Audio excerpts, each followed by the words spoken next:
They'll have a season-high crowd at Winnipeg Stadium this afternoon, and as luck would have it, they're here for the Bombers' most important game of the year. It's the playoffs or bust now.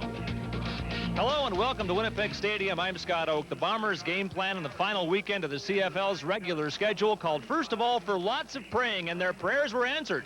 About 15 hours ago at BC Place in Vancouver, there a Saskatchewan win would have given the Green Riders the final playoff spot in the North and left the Bombers on the outside looking in. But the Lions did the Bombers an enormous favor. First quarter, Corey Philpott took off on a 64-yard romp for his second touchdown of the game, 22nd of the year. That's a CFL record, and it gave the Lions a 14-3 lead. Lions offense missing in action in the second half. Here, Danny McManus was picked off by Terrell Ulmer.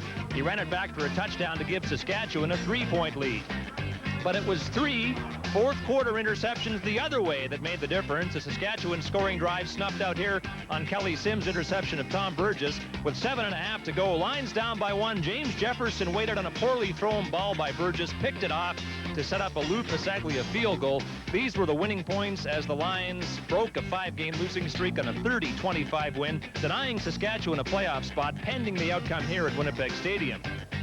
Fifth place is the last item of business in the North Division. And now for the first time in about a month, the Bombers have their playoff fate in their own hands. If they win, they're in. It's that simple. If they lose, Saskatchewan is in based on the season series. Hamilton has already confirmed fourth. The Ticats are playing in Baltimore this afternoon. Stallions and Cats tied at 3 in the second quarter. Don Whitman and Dan Kepley will describe the proceedings in Winnipeg this afternoon. Both of them delighted that there is something on the line today. And Kep, if praying was the first part of the Bombers' game plan and it worked, rising to the occasion on the field is the second. Well, Scott, you truly like the opportunity as a professional athlete to deal with pressure and to be in control of your own destiny. And after the win last night that the BC Lions put on the Saskatchewan Roughriders, that's exactly the position that Winnipeg finds himself today. Win today, you make the playoffs completely in their hands. And we got to tell you that Ottawa has some different feelings, don't they? Yes, Ottawa feels they can knock off the Winnipeg Blue Bombers. Regardless of the outcome last night, Winnipeg's preparations all week revolved around stopping Michael Richardson. They're fully aware of what Richardson can do. Twice, when a member of the Winnipeg Blue Bombers, he won a CFL rushing title. He has played well in recent games, and this afternoon, to win, Winnipeg feels they must stop Michael Richardson. Winnipeg also feels they have to get the ball to Gerald Wilcox. Well, despite missing 4 games, the 94 most outstanding Canadian in the CFL finds himself only 51 yards short of his 3rd consecutive CFL career game. And what he has to do is to be the go-to guy. And this is the kind of pressure that Gerald Wilcox rises to the challenge to. Yeah, they got to get the ball to Wilcox this afternoon, Kep, and just as the Rough Riders will focus on Michael Richardson, the Bombers also have to get the ball to Blaze Bryant. Well, it's not exactly balmy in Winnipeg today, and I think everybody knows that as winter closes in on the prairies, there is increased emphasis on the ground game, and James Curry knows all about stopping the ground attack. James is with us today. Well, I'll tell you one thing, Scott, down here it is cold, but on the other side of the field, you have Ottawa coming off probably the best team performance of the season last week versus Hamilton, and they're really geared up for this game this afternoon. They're looking for a chance to stop Edmonton, make that Winnipeg from being in the division finals for the first time in 8 seasons. But K.D. Williams has been their leader on defense this season. K.D. is a throwback to the linebackers that they had here in Winnipeg in the late 80s. He's a hard, tenacious hitter, has a 24-karat gold smile, and he's a guy who can motivate a team.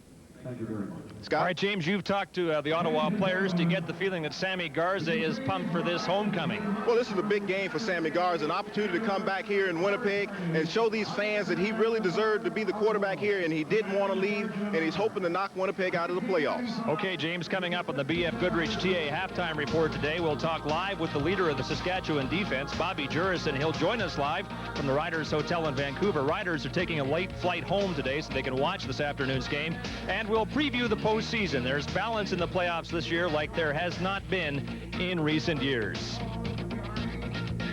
Well, on the eve of the Quebec referendum, they held a unity rally at the Forks in Winnipeg at noon today, and the Bombers gave out over 26,000 Canadian flags to fans upon their arrival here at Winnipeg Stadium. And now we're prepared to listen as the Winnipeg Girls Choir, 50 strong, performs the Canadian National Anthem. Please join the Winnipeg Girls Choir in the singing of O Canada.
nicely done by the Winnipeg Girls Choir with some assistance from Chris Walby and Miles Gorell. Welcome to the prairies in late fall. You can feel winter. There's a threat of snow flurries today, but it's dry as we speak, and we'll take these conditions any day to the ones that Ottawa prevailed in last week over Hamilton when it poured all day in the nation's capital.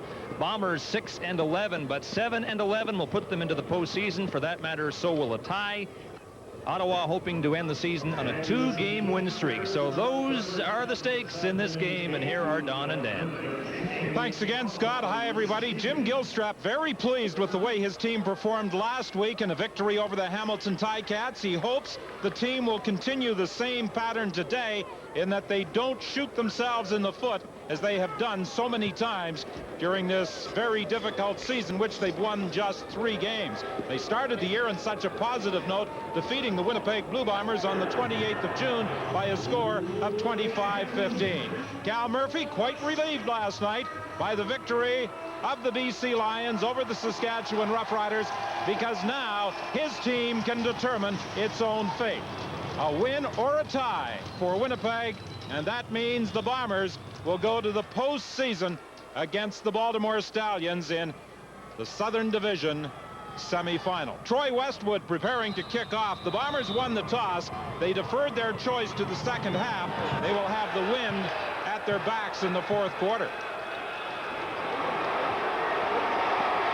On the kickoff return, this is Antonius Bonner bringing it back to the 41-yard line.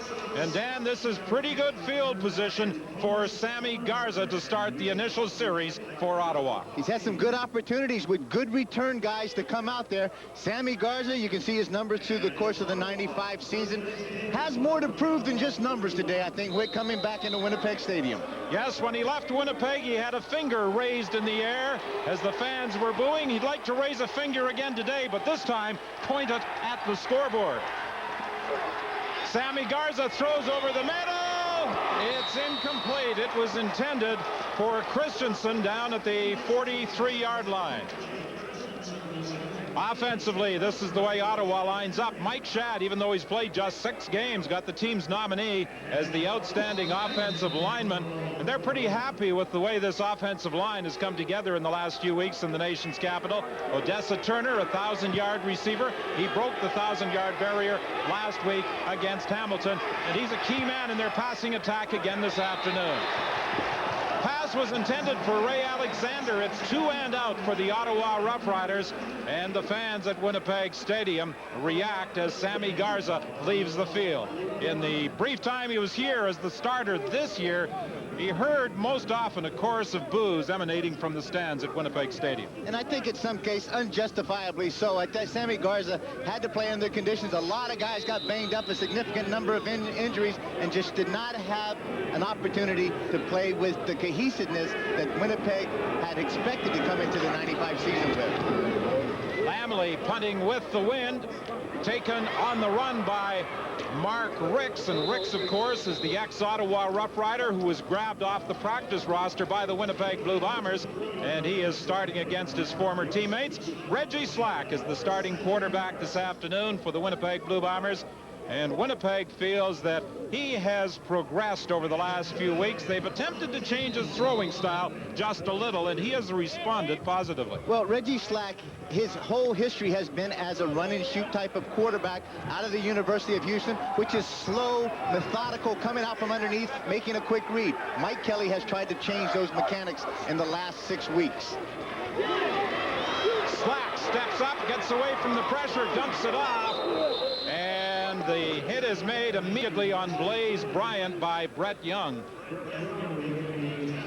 And the feeling in Winnipeg is that Young might be the best member of that defensive unit for Ottawa. Dave Van Conant received the team nomination as the outstanding lineman. He's the only member of the offensive line who has played every down all season. Gerald Wilcox this afternoon looking to become a 1,000-yard receiver for a 3rd consecutive year. But it's going to be very important if Wilcox is to be successful through the course of today, that the offensive line is good, and more importantly, that Blaze Bryant has some success running the ball so they can work the search series and be able to hit Wilcox on those hot routes that he is well noted for. This would be a big blow if Horace Morris is going to be lost for any length of time for Ottawa. He plays the defensive end position, and since he joined the team, they feel they get much more upfield push from this man. Horace is not a big man. He's 6'3", about 235, but he's a great speed rush in. Gets up the field, and he has really created havoc since joining the Ottawa defensive team. 6 sacks through the course of this season.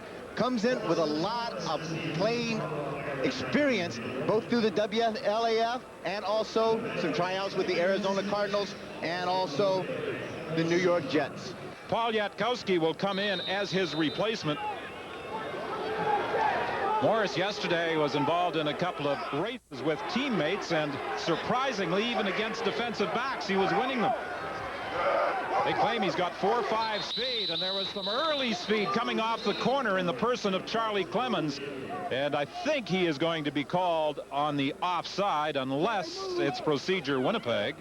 Well, Charlie Clemens is one of those guys that is used to the Winnipeg snap counts because he was here as a Winnipeg Blue Bomber. Ken Lazaruk is the referee this afternoon, and he'll explain the call.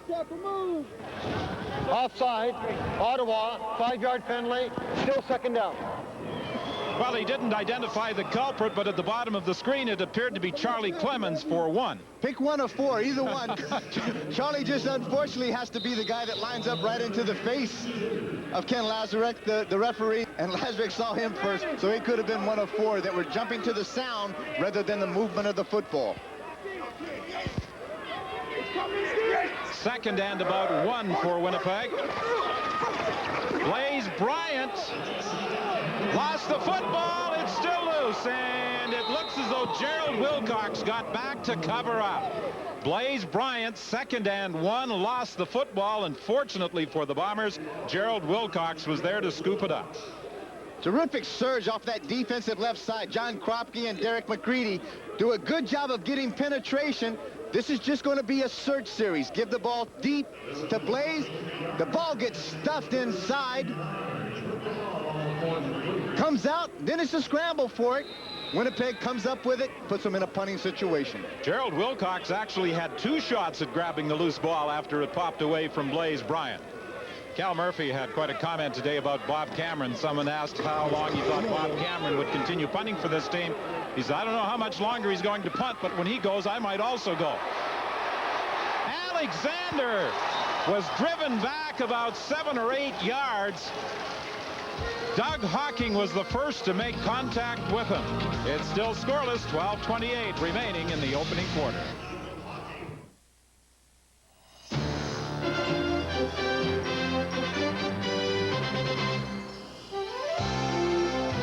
The CFL on CBC, brought to you by Ford of Canada, makers of the new 1996 Ford Taurus. This is the integrated control panel. It looks friendlier than a square, flat box. This is designed only for Taurus. This is a coffee cup holder and your armrest. There is nothing else like this in the industry. Customers have told us they want the touch zones to feel friendly. The fabrics ought to be the best, ought to have a feeling of quality. I really believe that this Taurus is setting a whole new pace for the Ford Motor Company. Redesigned, re-engineered, reinvented, the 1996 Ford Taurus. Simplicity, pure, clear, classic. When you remove the unessential, you're left with the basics. Fine food prepared in an elegantly simple way. Wonderful food, wonderful smiles. Enjoy a dining experience to remember at the Japanese Village. Ah, so simple. We want to see you have a good time at Japanese Village.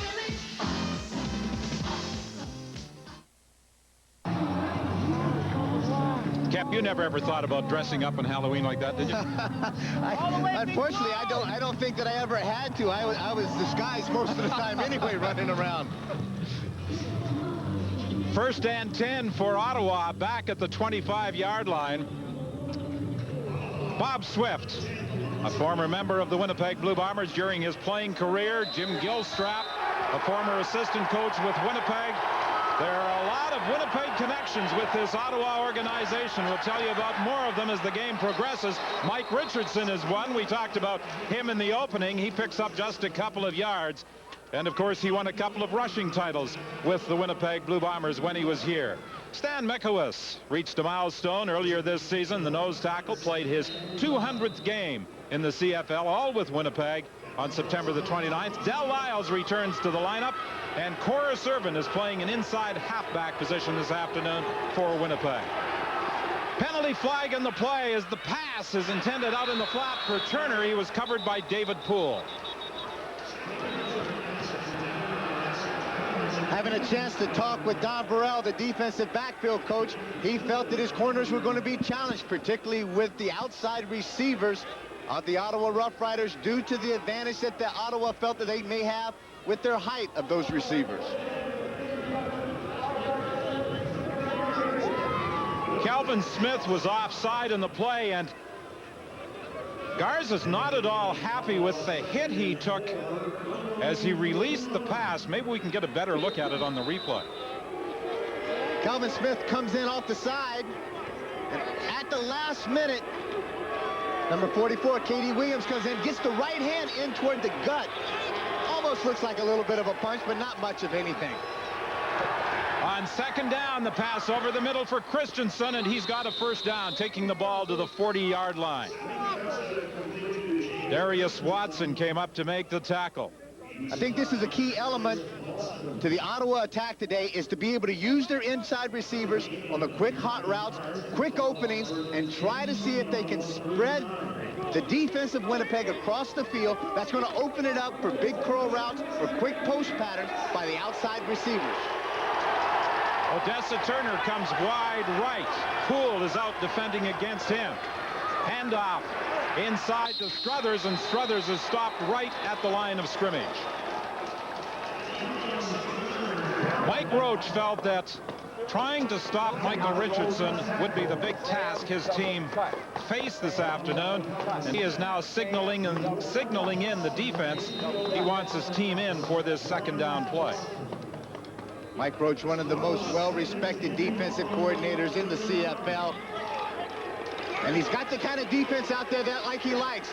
A tough, tenacious one that flies around and hits people. Garza's pass is knocked down. And I think it may have been Kenny Walker who got a hand on it. Garza was being pursued by K.D. Williams. And as he was flushed out of the pocket, Walker may have got a hand in the way of the throw. You talk about speed rushes and getting away from two people. He handles Mike Richardson, able to get around, then use the speed to close the gap between he and Garza. Gets a shot in Garza's back. Ottawa forced into a punting situation, and whatever defensive alignment Roach had called, it obviously worked for the Winnipeg Blue Bombers.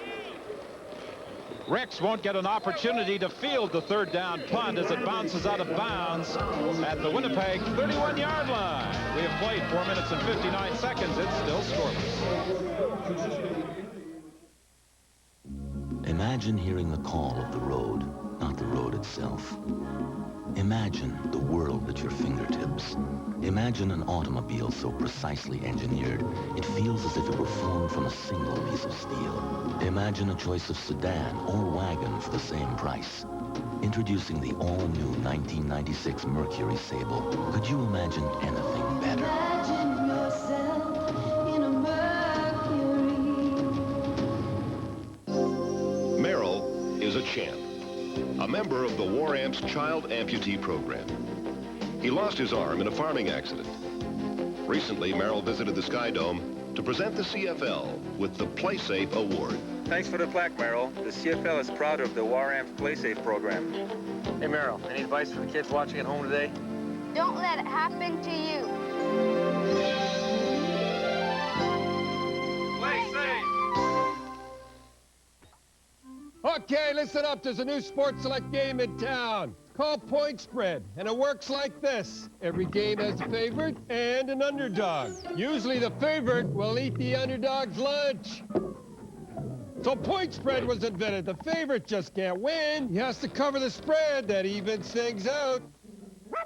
And the winnings make it worth your while. So bone up on new point spread from Sports Select. Oh, it's an easy way to get in the game. Ottawa and Winnipeg scoreless this afternoon at Winnipeg Stadium.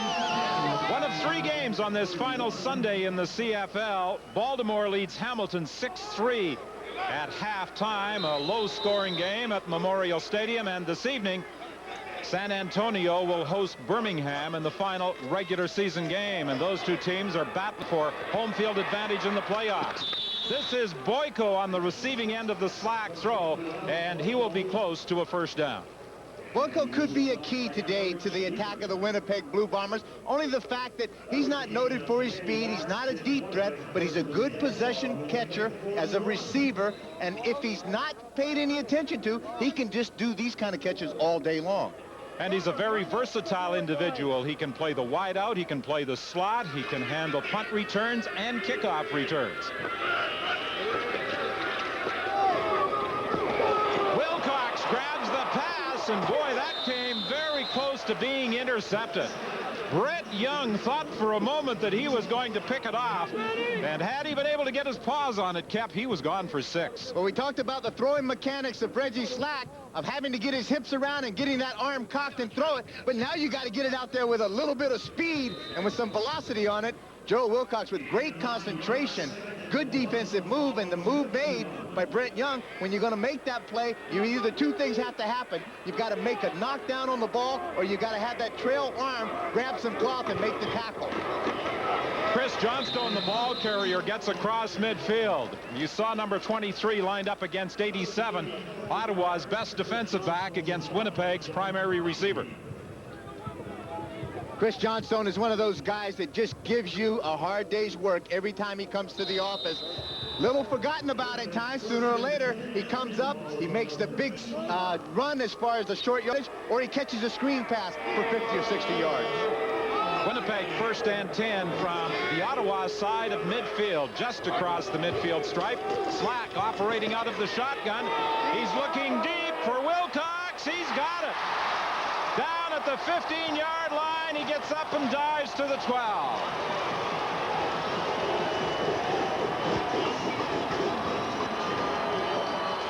Wait, you mentioned about one of the best receivers in the CFL against one of the best defensive backs. Holding, Winnipeg, number 57, 10-yard penalty, first down repeated. Oh, that wipes out a huge gain. The holding call against McNeil, and also a 1,000-yard season for Wilcox. Lloyd Lewis, the big defensive tackle, works a good play as far as trying to get away around Brent McNeil. McNeil just kind of gathers him up around the neck and takes him down and is called on the holding. 1st and 20 now, Winnipeg back at the 45-yard line. 8 minutes remaining in the opening quarter. Last night, the Bombers were watching BC knock off Saskatchewan. The Rough Riders watching this game from Winnipeg Stadium, hoping that Ottawa can do them a favor. Reggie Slack is going to try and run for the first down. He'll be close, but there's another penalty flag.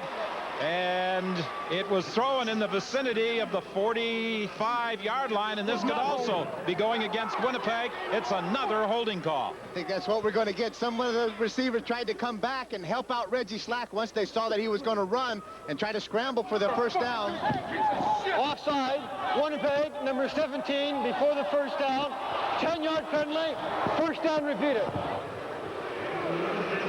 Well, I think he made a holding gesture with the...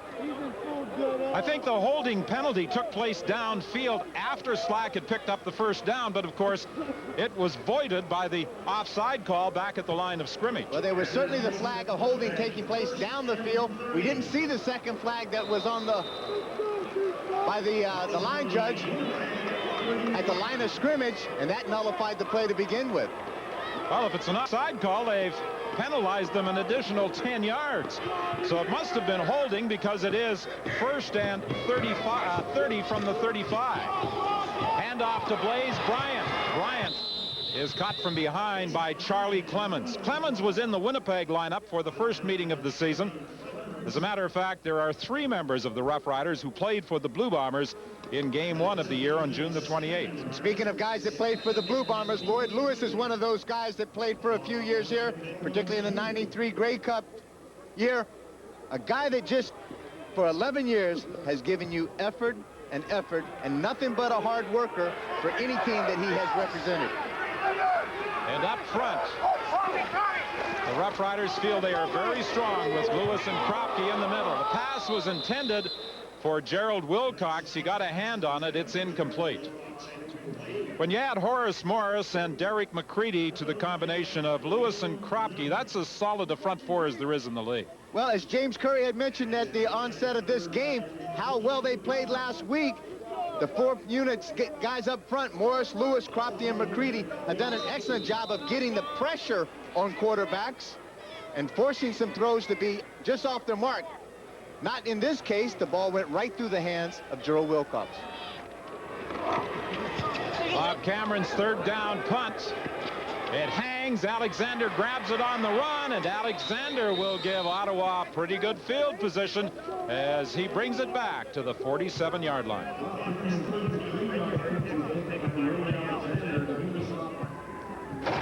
Canadian Tire has guaranteed low prices every day on MotoMaster batteries, so you can get one whenever you need one, and you won't get left out in the cold.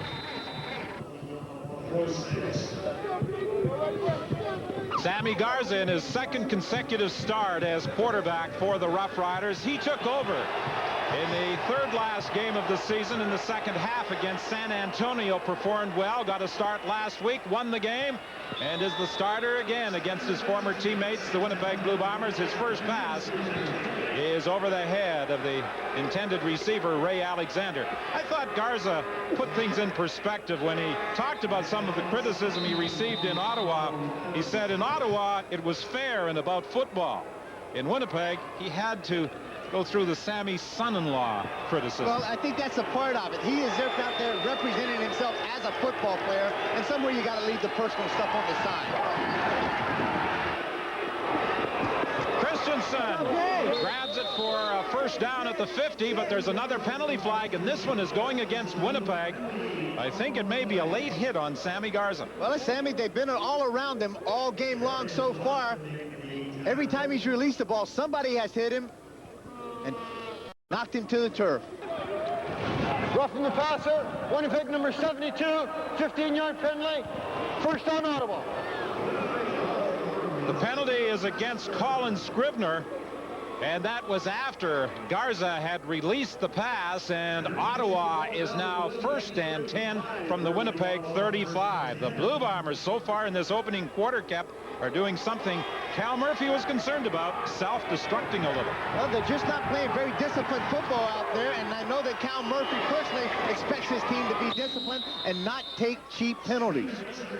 Ken Abraire made the catch. He was tackled by Watson. Abraire last week blocked a punt against Hamilton, recovered it, scooped it up, and ran for a touchdown, his 1st of the year. Now, he was signed by Winnipeg as a free agent in the off-season, but failed the medical here.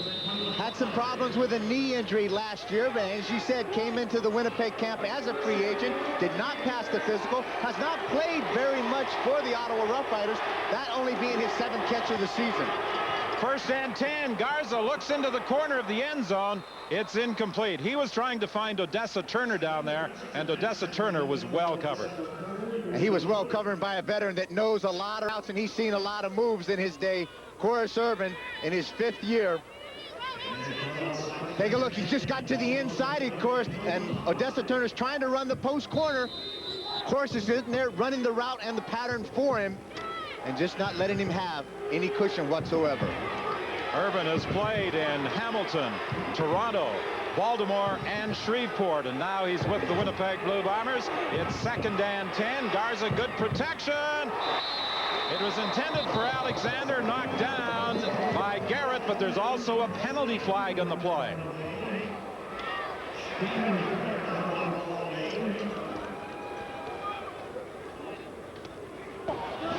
Legal procedure, Ottawa number 88, decline. 3rd down. This time the penalty call goes against Ottawa, so it's a third down play with 4:25 remaining, and this will be a field goal attempt by Wayne Lamley. Sammy Garza with a little bit of a half rollout sprint out to the wide side of the field. Then he wants to throw back to Ray Alexander. Shannon Garrett, who initially was scheduled to play the left halfback, has been switched to the left corner, to the right corner, I should say. Gets an opportunity to make a big play. Lamley's 32-yard field goal attempt is good, and the Ottawa Rough Riders are first on the board with 4:06 remaining in the opening quarter.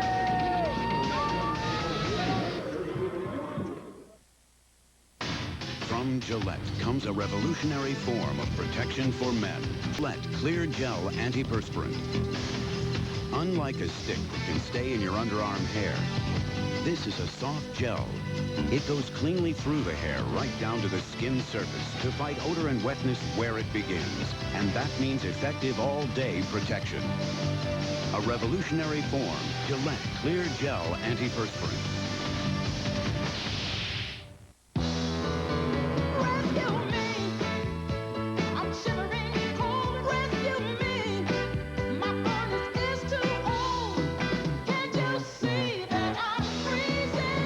In Northern Alberta, call one of these local Bryant Quality Association dealers to the rescue. Hi, I'm Armand with Triple D Sales and Service. Hi, I'm Tim. I'm Eric from Leduc Sheet Metal and Gas Fitting. We're the best!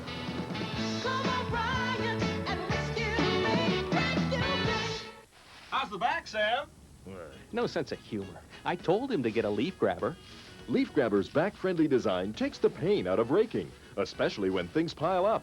You just pull the slider, grab a bundle, and bag it away, all without bending or stooping. It's fast, it's easy, and Leaf Grabber comes with a lifetime warranty. Hey, when you want to save your weekend and your back, just grab it with Leaf Grabber. Grab one for yourself at these participating stores. Well, here in Winnipeg, Ottawa leads 3-0, and there are 4 members of the Saskatchewan Roughriders watching this game with more than a passing interest. Bobby Jurison and 3 of his defensive mates. It's okay, Bobby. You can have a drink on the air. Don't worry. 3 of his defensive mates are watching this game. Gary Rogers, Ron Getz, and Kenora's Dave Van Bellingham. We'll talk live with Jurison at halftime. Of course, the stakes are simple. If Winnipeg wins, they're in. If they lose, Saskatchewan gets the playoff spot, Don. Yeah, Bobby, you might be able to do a little celebrating with the glass you had in your hand if Winnipeg continues to have problems moving the football against Ottawa as they have faced thus far. Well, but knowing Bobby Jurison, you know that is distilled pure water. Oh, okay. Absolutely, because his body is a temple. 3:30 remaining in the first quarter. 3-0. Ottawa leads. The destiny of the Saskatchewan Roughriders in the hands of their namesakes from the nation's capital as Reggie Slack sets up on 2nd and 11 over the middle to Wilcox. Wilcox tripped up by Charlie Clemens. He reached forward but is going to be about 2 yards shy of a first down. Not the initial receiver that Reggie Slack wanted to go to. Joe Wilcox stayed in, made a little block, then he's just going to sneak out underneath. Ottawa in a zone coverage, and Clemens does a good job of coming up and reacting up to the throw, making the tackle short of the first down. Clemens went to Ottawa from the Winnipeg roster at the urging of assistant coach Mike Murphy, the son of Winnipeg head coach Cal Murphy, who realized that Winnipeg had some extra linebackers in camp. Excellent kick by Cameron Alexander back to the 20-yard line. Alexander comes up the middle, but there's a penalty flag. Alexander to the sidelines, forced out of bounds. Blaze Bryant got to him to force him out of bounds, but there's a penalty flag back at the 25, and this one is going to be coming back. It's going to come back for an illegal block, and I think the number is going to be 7. Emmanuel Martin tries to hustle down to try to get a shot on that punt return, but the block that he made was right in the middle of somebody's back. And that nullifies a 56-yard return by Alexander. Legal block, Ottawa, number 7, 10-yard penalty, first down.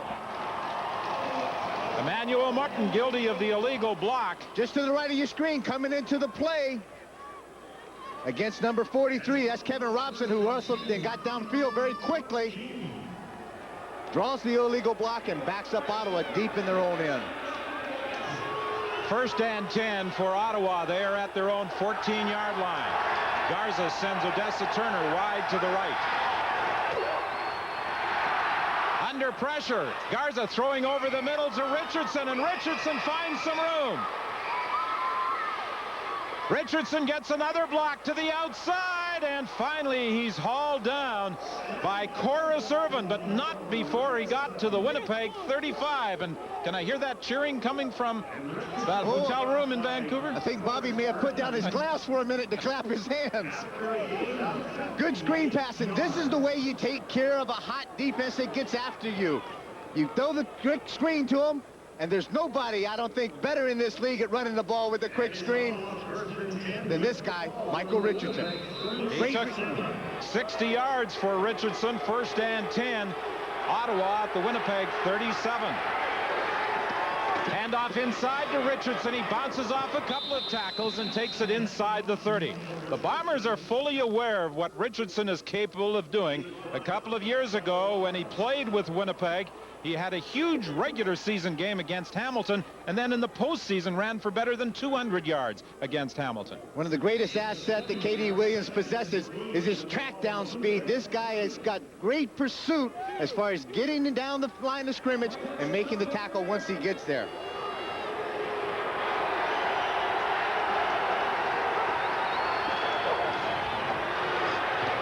Garza's pass knocked down. He gets it again, and he's dropped for a loss back to the 45.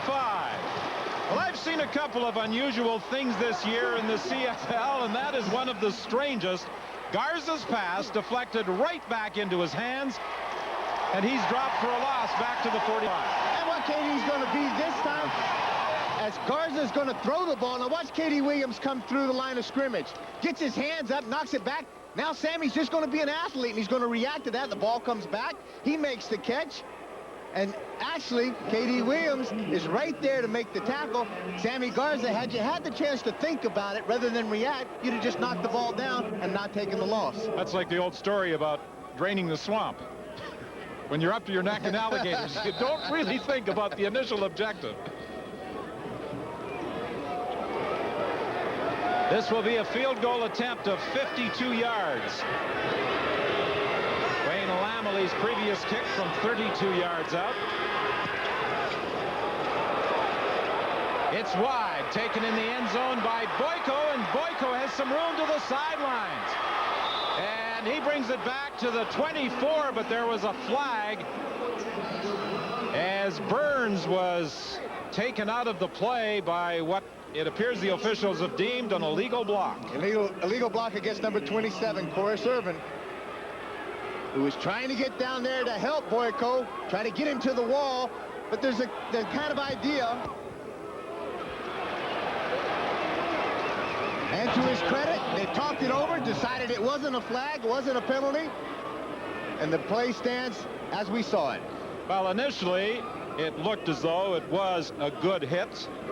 And obviously, after a bit of a conference, the officials agreed with that decision, and it will be 1st and 10 Winnipeg. The Bombers are just shy of their own 25-yard line, and this will be the final play of the opening quarter.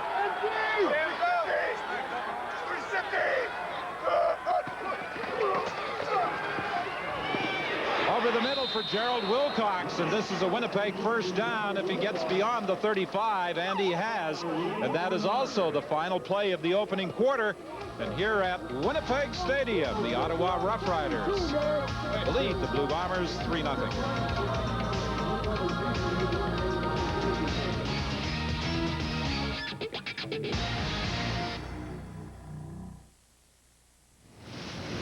Bruce and Susan just flew here free. Thanks to the Royal Trust Canadian Plus Visa card. You could fly free too. Call 1-800-434-PLUS and get the card that gives you wings. Imagine an automobile where every component is engineered to such precise tolerances. It feels as if it were formed from a single piece of steel. Introducing the all-new Mercury Sable. The 1996 Mercury Sable, now available in sedan or wagon for the same price. Imagine that. Imagine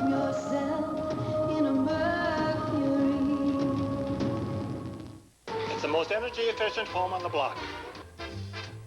900 dealer buying power. Means saving energy and saving money. Seal out the cold with GE silicone tube caulking and sealant. We buy big. You save big. For interior and exterior use, only $477. Now that's buying power. Plus, lots of friendly advice. 100% Canadian owned. Insulating you from low temperatures and high prices. Great price, friendly advice at Home Hardware. Bruce and Susan just flew here free. Thanks to the Royal Trust Canadian Plus Visa card. You could fly free too. Call 1-800-434-PLUS and get the card that gives you wings.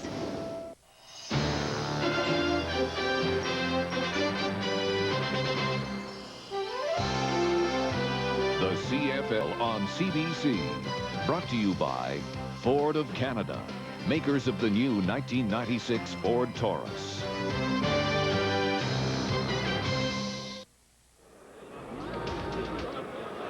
Well, because of the hearing difficulties Kenny Walker has, the Bombers have an individual at the bench signing for him and interpreting the calls of John Payne.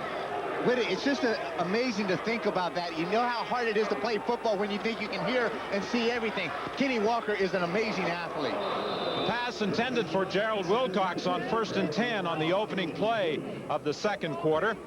And it will be 2nd and 10 Winnipeg. Wilcox with 27 yards. He needs 24 more for a 1,000-yard season. Of course, he had a big gain of about 55, wiped out by a penalty in the first quarter. Right now, he still needs about 24 yards to break that 1,000-yard mark for the 95 season. It's imperative, I think, for Winnipeg at this time to try to establish the rushing game a little more with Blaze Bryant, freeze up those linebackers, make them think a little bit, then come back with some play-action pass. There's where Gerald Wilcox is most effective. Movement off the corner again by Charlie Clemens, but up the middle goes Reggie Slack, and Slack takes it down to the 46-yard line. Remy Trudell made the tackle, but there was an early penalty flag, and it appeared as though Clemens may have moved prematurely. Offside, Ottawa, number 48, decline. First down, Winnipeg. Right at the bottom of your screen. Charlie Clemens just going to make a movement, gets caught in the neutral zone. Reggie Slack sees it, knows that he has a free play, takes the quarterback sneak, quarterback draw right up to the middle. Winnipeg declining the penalty. Big gain for the Winnipeg Blue Bombers. That's the second time that Clemens has jumped prior to the ball being snapped. Winnipeg 1st and 10 from the 47 of Ottawa. Slack was looking for Tim Daniel. Not so sure he should have thrown the pass in that area because there appeared to be 3 Ottawa defenders around Tim Daniel.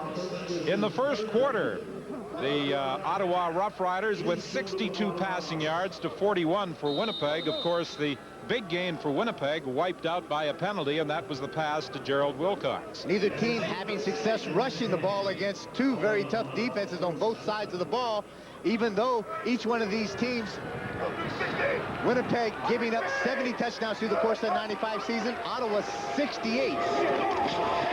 Screen pass to Stigl as he cuts back inside, now goes outside, and he's gone.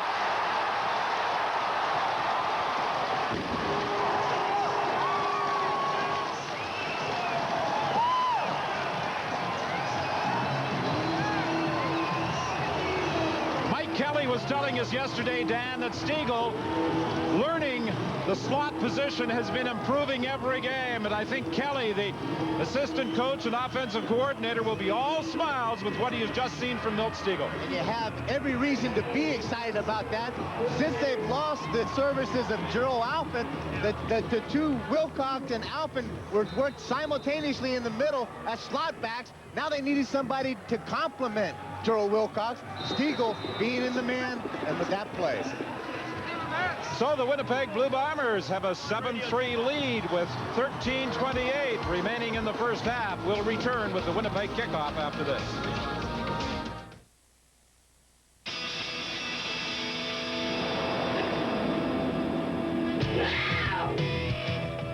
Nature makes no compromises. Neither does Wildcat. Crisp, clean, Naturally Canadian. Don't compromise. Easy drinking Labatt Wildcat. Now in dry, lager, and strong. My wife, she asked me for a car of her own. Need something she can count on when I'm not at home. Send her to the only dealer I know, the good old boys at South Park GM Auto Road. They found a car she could drive around town. She loved the deal and the way the car sounds. Now my honey's with her friends and she's gonna show the car she bought at South Park GM Auto Road. You betcha. Family entertainment, Western hospitality, animals, and more animals. It's all happening during Farm Fair International at Northlands Park. Shop for Christmas treasures at the Country Marketplace. Enjoy the petting zoo, see Western art, a cooking show, line dancing, and exotic animals. Experience Alberta's biggest business and 9 days of family entertainment. Farm Fair International, November 4th to 12th at Northlands Park. The Bombers moved 5 plays, 85 yards, culminated in a 51-yard pass to Milt Stiegel for the major score. He took the hitch screen and then used his speed to advantage. Excellent blocking out there. A hitch screen has been a key play through the course of every team in the 95 season. This time, the Winnipeg Blue Bombers used it to perfection. Antonius Bonner waits for the ball at the 15-yard line. He finds a seam up the middle. He got tripped up at about the 45 and stumbled forward to the 53. But on the kickoff returns, Ottawa has generally had pretty good field position. Giving Sammy Garza the opportunity to come out there and start on a short field. 13:20 remaining in the half. Let's go to the sidelines and join Scott. All right, Don, James Curry hasn't watched the game from the sideline since he played with Saskatchewan in '89, and he doesn't miss it a bit. But, James, you've been struck by the lack of emotion on the Winnipeg bench. In a game of this magnitude, you'd think it'd be more emotion on the Winnipeg bench. They've been very flat here in the first half. How about Sammy Garza? He's been moving the ball, but he hasn't been as mobile as he was in the game you covered last week. Last week in the game in Ottawa, Sammy did a lot of half rolls to buy himself extra time through 7- and 8-yard passes, and he was very effective. All right, James, we'll see you at halftime. Don? I'm wondering if James down there is getting the urge to throw a forearm shiver at Scott every once in a while. I don't think he'll hit Scott, but I tell you, hey, James Curry would like to get out there and hit some of these guys on the football field. He wants to be in between the lines. Dave Donnell, the ball carrier, and picked up about a yard. It will be 2nd and 9 for Ottawa. Tough situation to try to run counter kind of plays against a speed-oriented defense like Winnipeg. They can track it down. Over the middle for Christensen. First down for Ottawa at the Winnipeg 43-yard line. Ottawa throwing a bit of a new wrinkle at the Winnipeg Blue Bombers, with Donnell coming in as a receiver. Sammy Garza is feeling a lot of this Winnipeg pressure, and he tends to throw this ball off balance. It doesn't have a lot of zip on a lot of his passes. It almost looks and feels like he senses that heat coming, and it's taking away from stepping up, delivering the ball the way he normally would do it, and throw something with a little bit of zip on it. Now Donnell has gone to the bench. A handoff to Richardson, and he drives straight ahead for about 4. Jim Gilstrap was an assistant coach with the Winnipeg Blue Bombers before taking over the head coaching reins with Ottawa this year. And the big blow for Ottawa and head coach Gilstrap was the loss of Danny Barrett, who went through training camp with the team. Well, if you can remember that opening game, Danny Barrett was the quarterback when Ottawa surprised the Winnipeg Blue Bombers 25-15 in Ottawa. And Sammy Garza was the Winnipeg quarterback that day in the opening game loss. Now Garza looking to the sidelines for Christensen, incomplete. Darius Watson was there defending against him, so was Shannon Garrett. Sammy Garza may be making some mistakes in his reads, and he's throwing the ball into double coverage. Tough catch for any receiver. Good reaction right at the last minute by Shannon Garrett to try to come up with the pick. Winnipeg leading by a score of 7-3, 11-13 remaining in the first half. And Wayne Lamley is now going to attempt a 45-yard field goal. The wind has shifted from the start of the football game. It's more from the west now than it was in pregame warm-up. I was talking with Lamley, and he said he was having problems kicking into the north wind, but now it's more of a side wind, and this is going to be a fake, obviously. Richardson takes the ball, but won't get the first down. Boy, they telegraphed that one. There wasn't really much of a fake there, was there? There wasn't much, only because they started their movement way too soon. It allowed a very sharp, focused defense of Winnipeg to make some adjustments, to get out there, cover the areas that they needed to cover, and it didn't allow Michael Richardson any place to go. You don't usually see the guy leaving the position he's in to kick the ball quite this early. See, right now they're just starting to move. The ball should already be snapped, but there's about 2 or 3 counts there. And at the last minute, the ball's dished out to Michael Richardson. But here's that quick defense that can pursue down the line of scrimmage. Makes the tackles. Kelly Rush is one of the guys there. Also, Corus Irving come up. And K.D. Williams with his 24-carat smile. I wish I'd have had that when I was a linebacker. That would have looked good on me. I don't know about I couldn't afford it. I couldn't afford it. That's just flat out the way it was. Norm Kimball wouldn't pay me any money back then. I think you had better uses for your gold. In the bank. That's where they need to be, Whit. So the Blue Bombers stop the Rough Riders on downs. And Slack gets the play away just in time. He beat the 20-second clock, but he couldn't connect with Milt Stegall.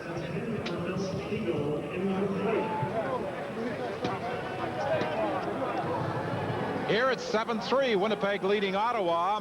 The other game this afternoon at Memorial Stadium in Baltimore, and the Stallions have now jumped into a 20-3 lead, and Mike Pringle is out of the football game. You talked earlier, Kep, about Gerald Alphen, the ex-Blue Bomber, now with Baltimore. Tracy Ham threw him a touchdown pass.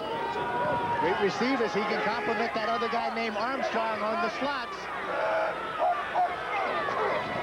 2nd and 10. Slack from the shotgun, and he got the pass away to Stegall, but Brett Young recovered quickly to prevent him from getting a first down. Throughout the year, I think Young has probably been, without question, the most consistent defensive back with Ottawa. Well, he certainly has been around the ball a lot.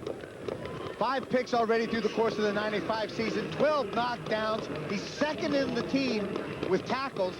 What scares me about the Ottawa defense, and it doesn't scare me, it would alarm me if I was the defensive coordinator.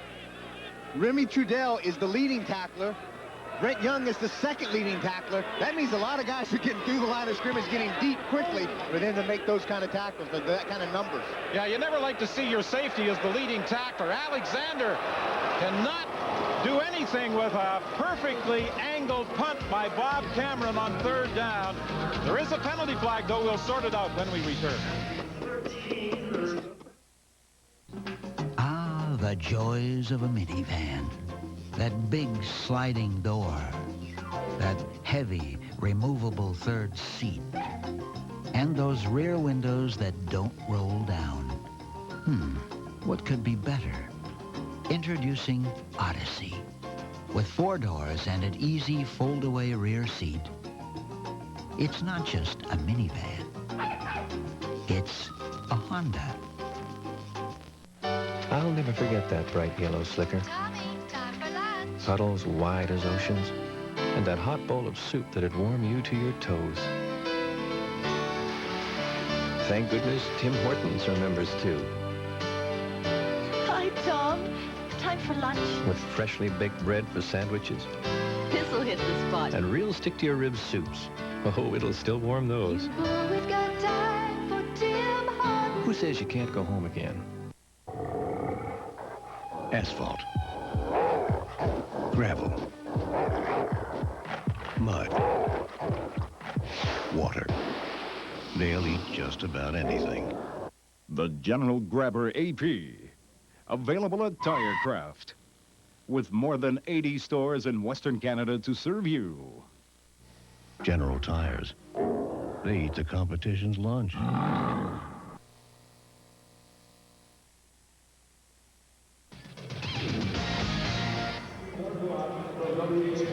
Bob Cameron has punted more times than any other kicker in the CFL this year. He just unloaded a 56-yarder that Alexander had no opportunity to return. In addition, Ken Evrere was flagged for rough play, and that takes the ball back to the 7-yard line. 1st and 10, Ottawa. Garza looks along the sidelines, and Alexander and Shannon Garrett were in a jump ball situation, but even had Alexander come down with it, he would have been out of bounds. He was out of bounds. Just an off-course throw by Sammy Garza. Good coverage by Shannon Garrett. And this is exactly the kind of situation that a Winnipeg defense likes to get an opponent in, deep in their own end, 2nd and long. Look for some heat to come in Sammy Garza's face.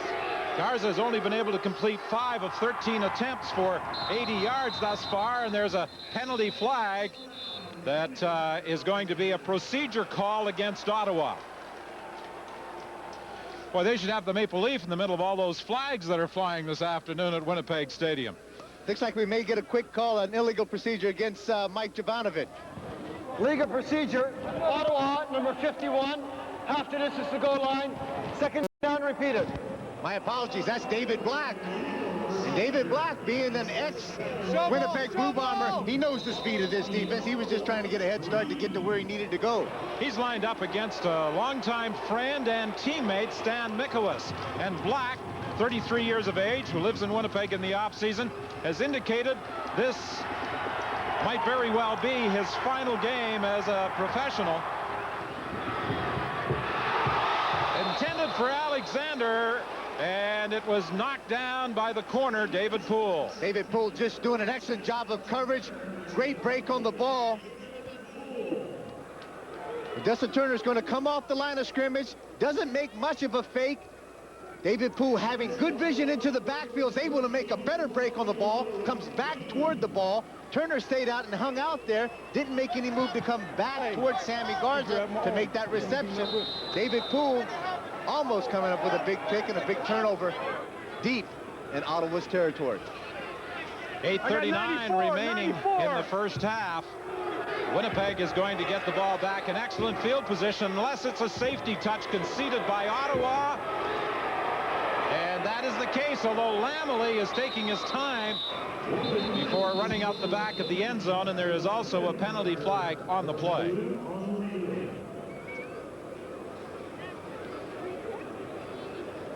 They're going to have holding against the Ottawa Rough Riders on that call.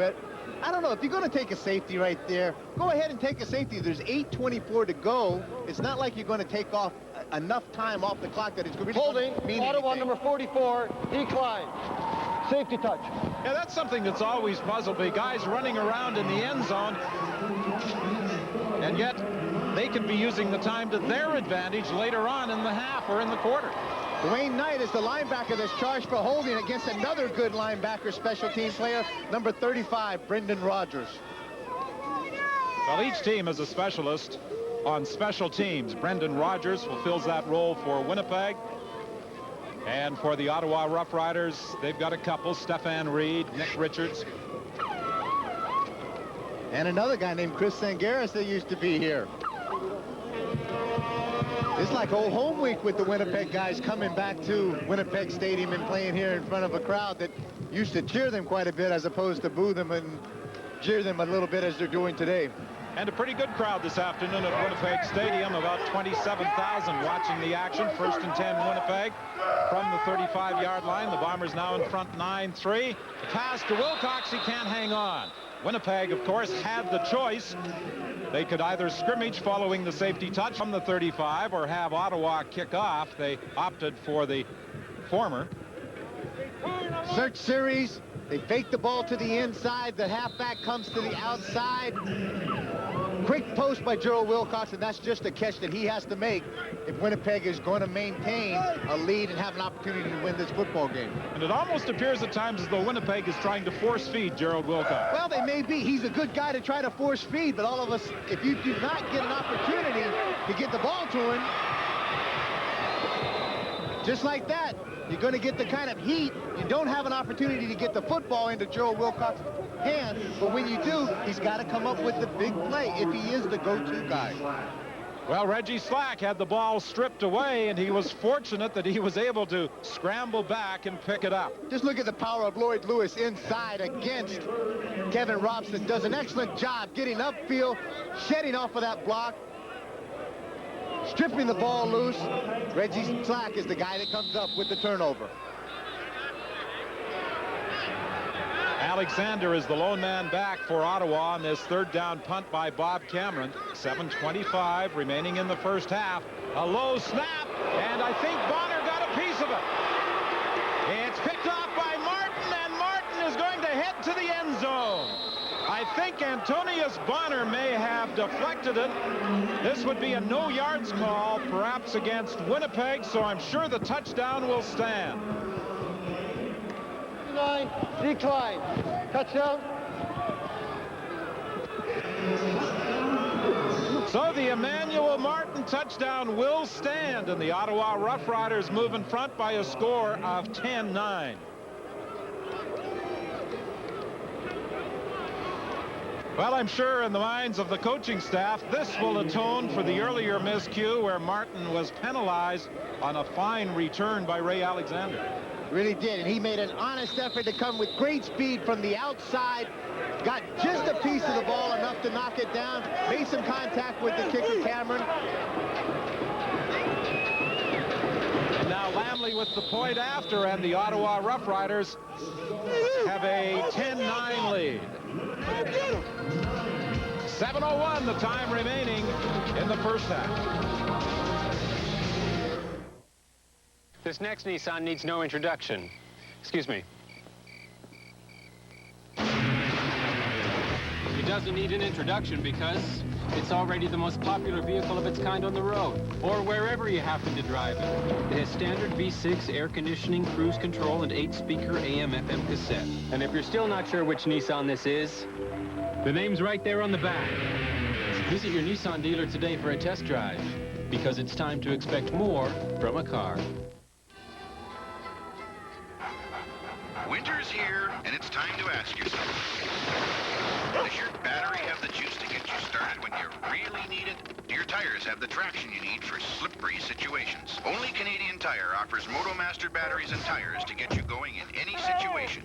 All at the everyday low prices you'd expect from Canada's automotive store. Canadian Tire, there's a lot more for your car for a lot less.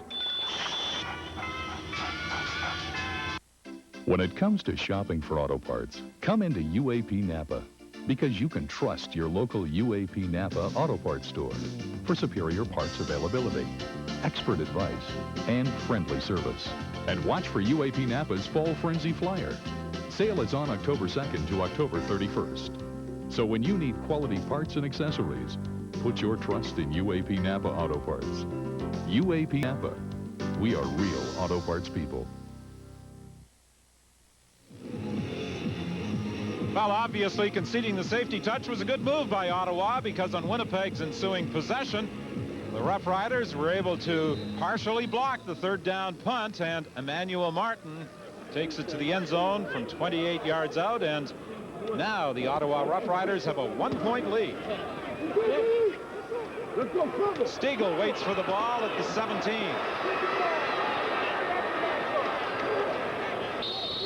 And he gets back to the 37, a return of 20. Okay, now let's take a look at this play. Look at the second guy on the inside. That is going to happen. That's Brent Young. He's going to come to the outside, make the block as these two guys crisscross. Now, what I want you to take a look at is watch right here.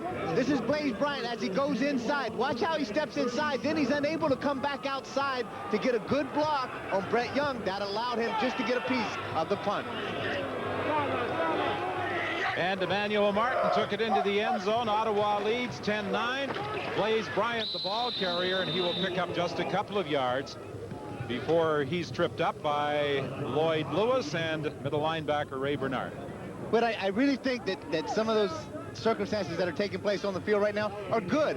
I think what that happens to say to the Winnipeg Blue Bombers, if the Ottawa Rough Riders are here, we're here to play, we're here to win this football game, and we're not going to make it easy for you. Well, the last time the Ottawa Roughriders won back-to-back games was in the 1992 season. They have yet to win on the road this year, but they lead by a single point at the moment. On second down, Slack's in trouble again, and down he goes. And it is Derek McCready who brings him down. Excellent coverage in the secondary of Ottawa. All receivers are covered. Reggie Slack has no place to go. Good pressure up front. They bring the middle linebacker, Ray Bernard, on a delayed blitz, but not before Derek McCready has a chance to sack Reggie Slack. Cameron stands back at his own 23-yard line. 5:47 remaining in the half here at Winnipeg Stadium.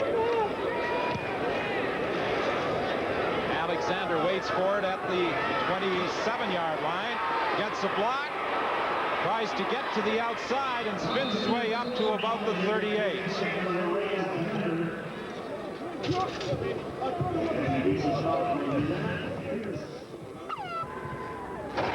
Canadian Tire has guaranteed low prices every day on MotoMaster batteries, so you can get one whenever you need one, and you won't get left out in the cold. Cameron's punt was a 45-yarder, and 12 yards on the return by Alexander as the Riders scrimmage 1st and 10 from their own 38.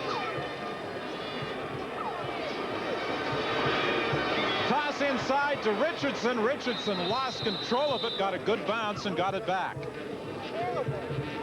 The little shovel pass, I thought that is called an incomplete pass. The whistle should have blown. Well, 3 weeks from today, we'll be at Taylor Field in Regina for the 83rd Grey Cup. And those guys watching in that hotel room in Vancouver, waiting to head back to Regina, hope that they are going to continue their preparations for a possible appearance on home field in the Grey Cup. Well, you know it's going to be a big party in Regina, and the Saskatchewan Roughriders want to be half of the people that's going to be there enjoying it. Ellingson takes the ball down to the Winnipeg 47-yard line. You know, in the past 24 hours, there are 4 quarterbacks in the CFL who have had an impact on the fate of the Winnipeg Blue Bombers. All of them former Blue Bomber quarterbacks. 3 played last night: Warren Jones, Tom Burgess, and Danny McManus.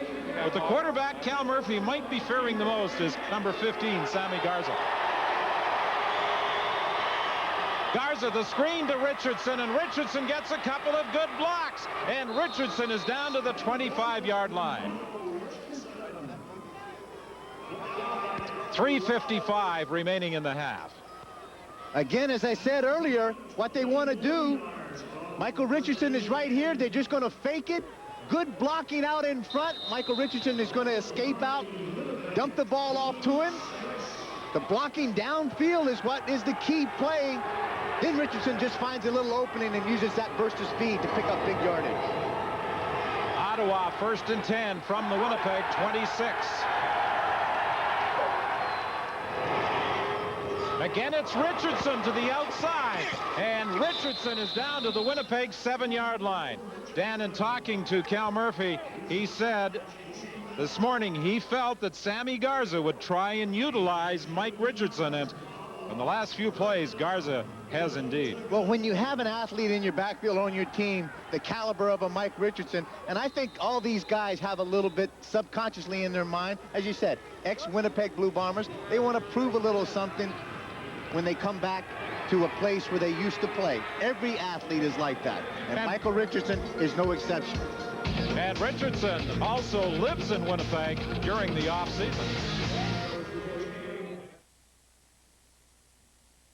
My furnace wasn't too old, working fine. Who'd have thought it was costing me money? LPH Plumbing and Heating, your independent Lennox dealer.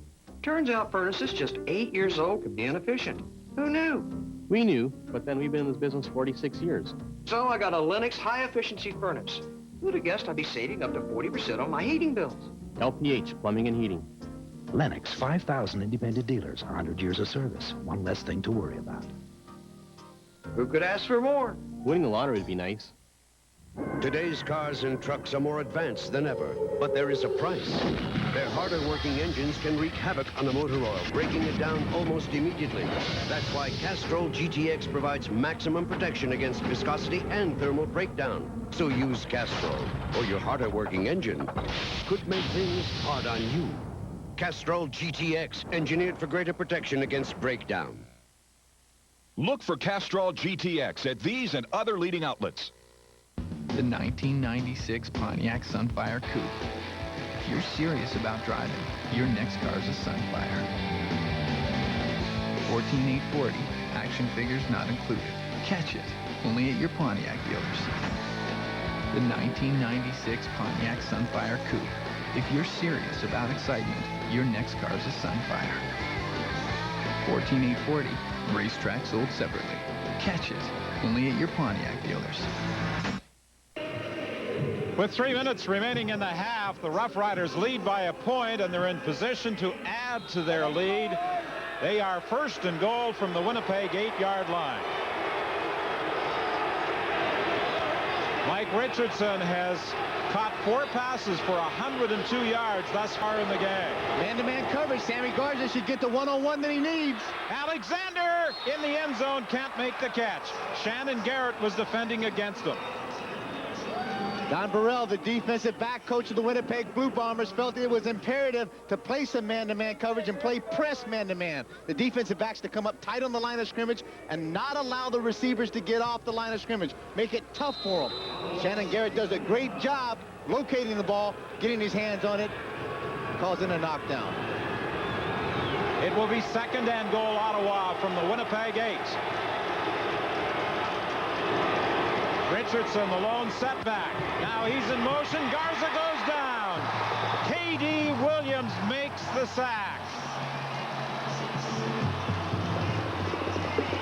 K.D. is one of those throwback kind of guys that could have played for the Winnipeg Blue Bombers any year that they had. They've been noted for tenacious linebackers, tough, loud, guys that get the job done. Good press coverage again. It forces Sammy Garza to have to hold this ball just a little longer than he wants to, but not before the quickness of K.D. Williams is able to come off the corner and come off the corner hard and get in Sammy's face. Lamley will attempt a 21-yard field goal. And the kick is good as the Ottawa Rough Riders move into a 4-point lead with 2:18 remaining in the first half. But Jim Gilstrap has to be disappointed that his team was unable to punch it in on first and goal from the 8. Well, they've had some success of moving the ball down the field. Then when you get into the red zone, you certainly want to be able to come away with the major. Let's go down to Scott. All right, Don, Bobby Juris and the rest of the Riders watching this game in Vancouver with more than a passing interest, hoping to back into the playoffs on a Winnipeg loss. Jurison will join us live on the BF Goodrich TA halftime, and we'll handicap the playoffs. Things moving fast now. 3 weeks today, we'll be in Regina for the Grey Cup. Next weekend, a well-balanced field of 8 begins sorting out which 2 teams get there. Hey, Bobby, I know you like what you see here so far today, don't you? Well, I'm sure affirmative at halftime. Don, back to you. I notice he's also hitting his glass. Pass complete to Tim Daniel for about a gain of 3. Or either that or it's empty. It may be empty, but you know, it's a little warmer out there in Vancouver, so I think it probably evaporated. You know, it was the heat and the humidity that did it. Talking with Coach Gilstrap, he was talking about how do you stop Reggie Slack. He said you just don't stop him, you try to slow him down.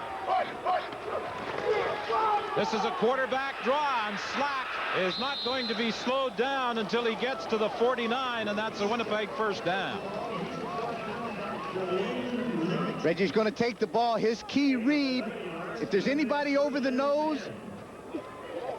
make the read, go away from that. John Kropke sealed off on the outside, opens up the gap extremely wide. Reggie Slack has got a good burst of speed. He's able to pick up the first down, keep this drive alive for the Blue Bombers. Slack moves back into the shotgun. He was looking for Stiegel, and it is intercepted. Picked off. And Antonius Bonner on the far side of the field as Slack was trying to go for Stiegel. So the Ottawa Rough Riders snuff out a potential Winnipeg drive. Half roll, Reggie Slack, he gets his hips turned a little bit, but the ball doesn't have a lot of zip on it, and it allows Antonius Bonner to make a great break on the ball, come up underneath Stiegel, and come up with the pick. Not a well-thrown ball by Reggie Slack. 1:31 remaining in the half. Fake inside. Over the middle for Turner, and Turner is a first down at the Winnipeg 47. Talking about well-thrown balls and some zip on it, there certainly was on the throw by Garza. When you're playing man-to-man coverage, what they're having to do, Winnipeg likes to leave the safety in the middle. The halfbacks jump on the outside shoulder, play outside technique. The corners jump to the inside. This time, Odessa Turner was able to work himself to the inside of the corner and make that reception. For Alexander, he's got it on the sidelines, and he's out of bounds at the Winnipeg 18-yard line. The ball hangs up in the air, and Shannon Garrett is the guy that's back there, number 23, just cannot locate the football. He looks around like he's looking up into the crowd, into the stands. The one guy that picks up the ball is Ray Alexander. He goes up like a jump ball, catches it at the highest point, makes the big reception. Well, at 6'4", Alexander also has an edge over the 5'11" Garrett. The pass over the middle intended for Alexander, but this time Garrett is able to knock it down. And I think that's a good call by Sammy Garza. Anytime that you get a defensive back, a linebacker, you're able to beat them on a play, you get them thinking about that play a bit, come back again and see if you can take advantage of them while they're still worrying about the play that was previous. Shannon Garrett, to his credit, rose to the challenge and came up with a big defensive play, make it 2nd and 10. Alexander left. Odessa Turner splits to the right. 1:02 remaining in the half. Garza rolling right, being pursued, now decides to run it, and is going to be close to a first down, knocked up bounds by Corus Irvin.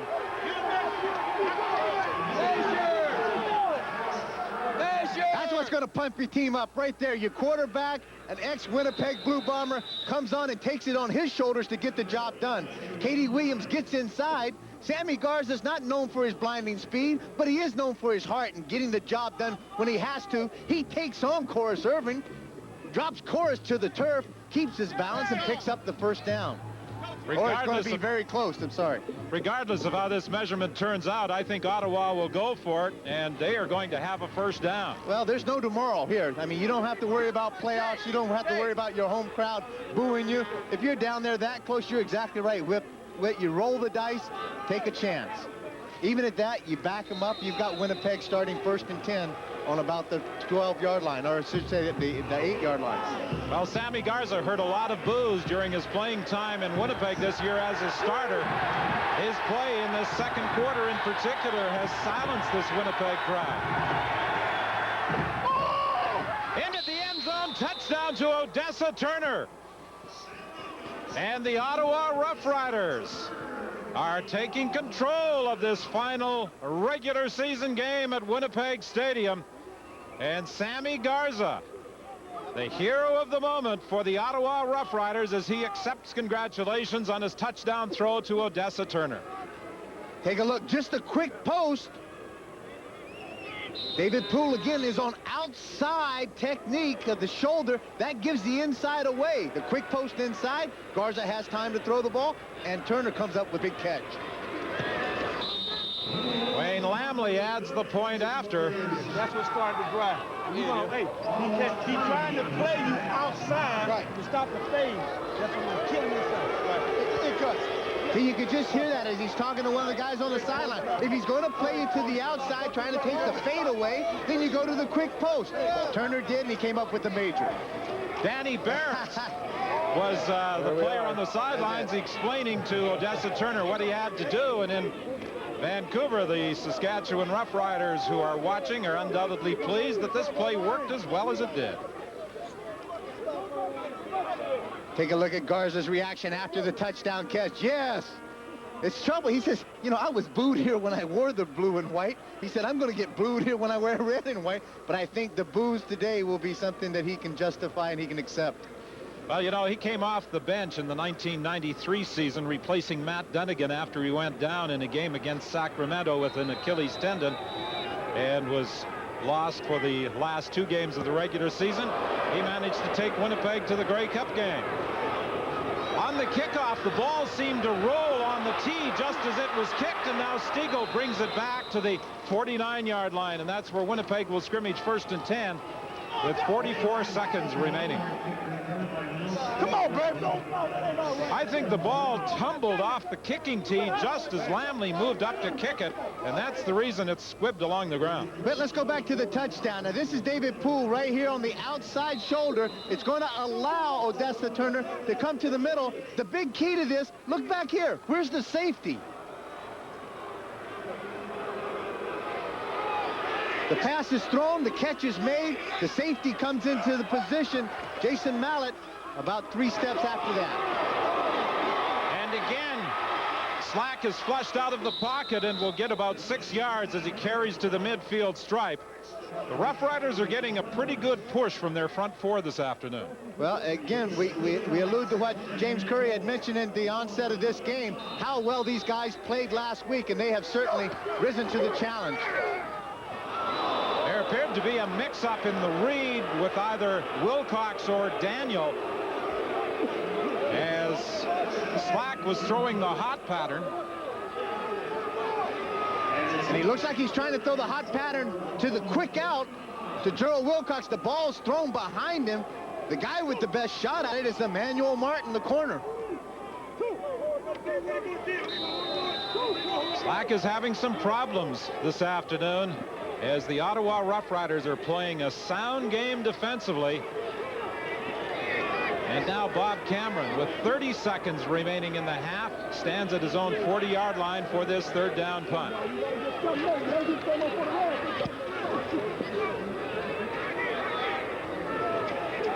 Alexander has it bounced past him. And it is going to roll through the end zone for a single point. Alexander was rather casual in going back after the ball. I'm not so sure it didn't touch him as it bounced past him.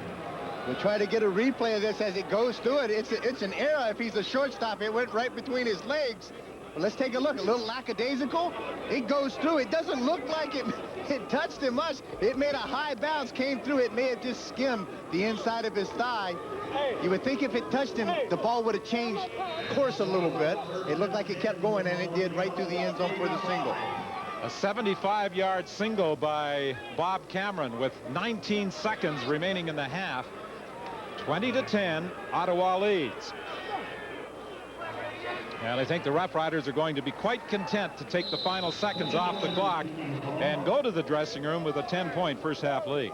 Good decision. I think if it was the other way around and they were going possibly with the win and they had 15 or 20 seconds to do something with, throw it up a Hail Mary, try to make something big happen. But right now you're leading the game 20-10 against a tough win.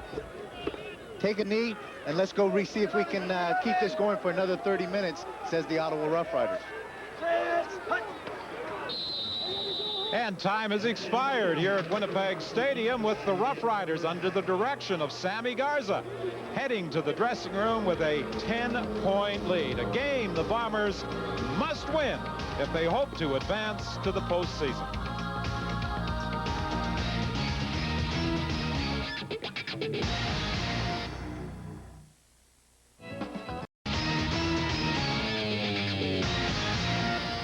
Welcome to the B.F. Goodrich TA halftime. Now, here's your host, Scott Oak.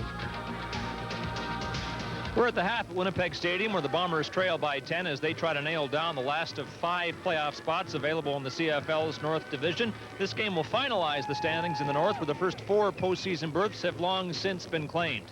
Calgary finished 15-3, albeit with 2 losses in their last 3. Edmonton might be the hottest team in the league. BC snapped its 5-game losing streak last night, and Hamilton's facing Baltimore today, but the Cats can finish no better than 4th. Winnipeg must win today to take 5th. So it's Hamilton at Calgary in one North semifinal next Saturday, BC at Edmonton, and the other a week today. The last playoff berth in the North is up for grabs because of BC's win over Saskatchewan last night. Lions assembled all the offense they required in the first half. Corey Philpott's 64-yard touchdown run was the second major of the game, 22nd of the year, a CFL record, and the Lions led 14-3. BC defense took over in the fourth quarter with 3 interceptions of Tom Burgess. Lions were down by 1 when James Jefferson's pick set up Lou Pasaglia's winning field goal. This with about 7.5 to go. Saskatchewan offense could not answer, and BC stopped a 5-game losing streak on a 30-25 victory.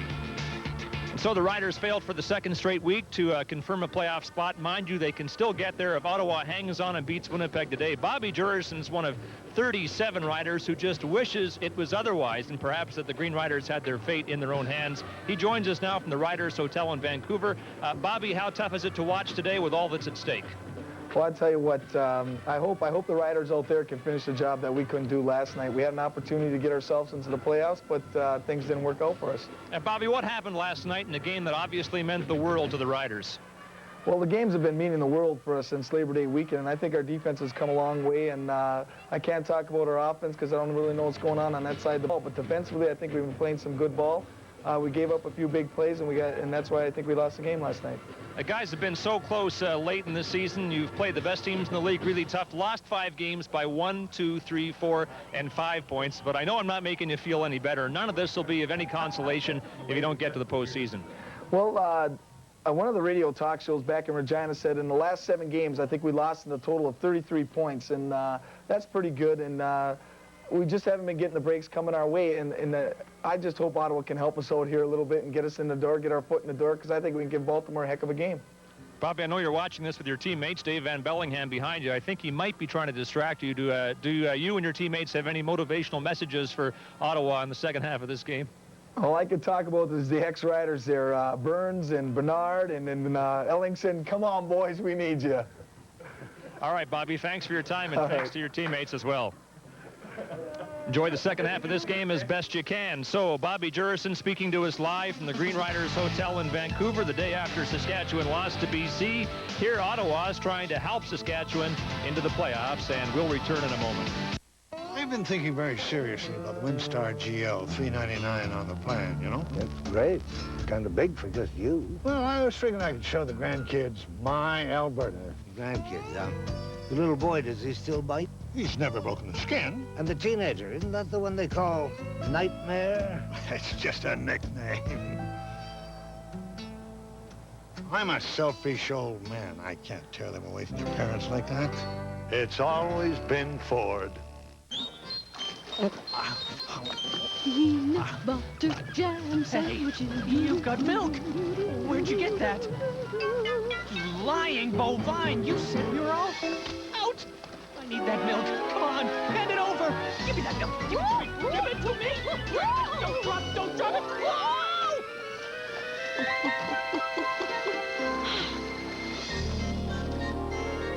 Milk. Anything goes. Recreation World, Canada's largest indoor game store, offers a once-in-a-lifetime value. A 4x8 Buckingham pool table. This table has a 1-inch Italian slate base, the finest solid wood rails that are burn and scratch resistant, pearlized inlaid sights, and mounted score counters. This Brunswick Buckingham table will give you, your family, and friends hours of enjoyment, and for a limited time is available from Recreation World at the value price of $22.99. It's regularly priced at $3,000. Call in today and check out the value. Recreation World, we're turning the tables on the competition. 6829 104th Street, Edmonton.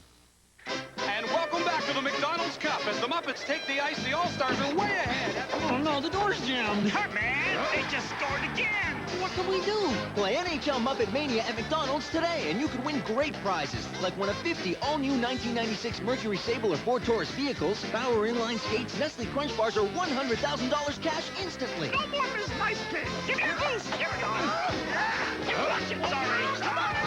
Play NHL Muppet Mania at McDonald's today. The 96 Chevy Lumina. Let's see how it compares. V6 engine and 4-speed auto. Check. Dual airbags and child safety locks. Check. 4-wheel ABS. Check one for Lumina. On the others, it's an expensive option. Seems Lumina has everything you need plus some serious savings. So when comparing quality, price, and features, it's not so much how Lumina did it, But why didn't Taurus and Intrepid? Test drive Illumina today at your Chevy dealers, the people who do value best.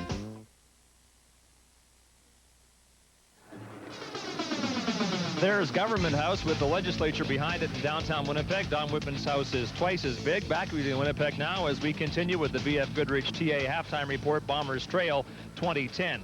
Will it be Winnipeg or Saskatchewan finishing 5th in the north and crossing over to the south to meet Baltimore? Stallions finished first and claimed home field in the playoffs. San Antonio and Birmingham will play tonight and sort out second place. Memphis just missed the postseason, so it's Saskatchewan or Winnipeg at Baltimore next Saturday in the semifinal. And on Sunday, it's Birmingham without Matt Dunnigan at San Antonio, or vice versa, as I say, home field, and that matchup to be determined tonight. James Curry with me now. Don and Dan upstairs. These are men who like to gamble, so let's gamble on the playoffs. James, should we concede Baltimore a berth in the Grey Cup again this year? Well, I don't know. Baltimore's going to have some stiff competition in the South this year. San Antonio is a much improved team, and you really have to contend with them. David Archer has really become more a complete team player this season. Yeah, San Antonio with David Archer and Mike Saunders. Birmingham without Matt Dunnigan. You got to like San Antonio's odds. Well, you like San Antonio's odds, and Mike Saunders, a great acquisition from Saskatchewan, who went down there as a free agent this season, really improved and rounded out their offense. Don, next Saturday, Hamilton and Calgary in a North semifinal. A lot of coaches complained this year that Hamilton didn't have to play the Stampeders in the regular season. Well, it was a strange schedule this year in the CFL in a number of ways, and one of the strangest, the fact that Hamilton, going up against Calgary in the postseason, did not play the Stampeders during the regular season. The big question in Calgary, who will be the starting quarterback? Will it be Doug Flutie? Will it be Jeff Garcia? I think it's safe to assume it will not be Sean Moore. I think as long as Doug Flutie, if he is healthy, he's going to start for the Calgary Stampeders with. Yeah, I think he probably will, I think this is going to be an interesting game because of some of the unknown quantities and that these two teams haven't played. Well, they really haven't. They don't know a lot about each other, and it'll be an interesting game, and that's the kind of matchup that you want to see, winner take all in the playoff scenario. The Calgary finished 15-3 this year, 15-3 in each of the last two seasons, and then lost the division final. Does that tell us you should save your best for the playoffs? Well, they really would, and I tell you, the last time that these two teams met in Commonwealth Stadium, BC really gave Edmonton all they can handle. BC's going into the playoffs on a roll, 5 wins so far, so it'll be interesting to see what happens again at Commonwealth Stadium, Scott. All right, that'll do it for the BF Goodrich TA halftime report. Stand by now for the second half from Winnipeg Stadium with the Bombers behind by 10.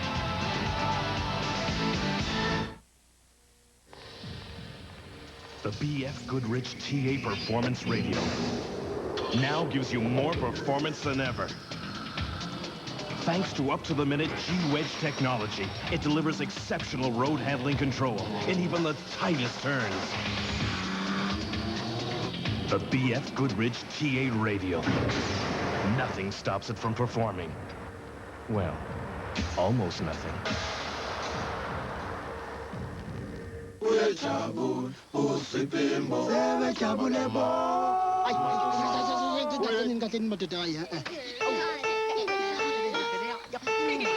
Kukhona engikuzwayo lokunkenkethayo ngala. Kuyini kona lokho? IBM pit drives. Iliqhawe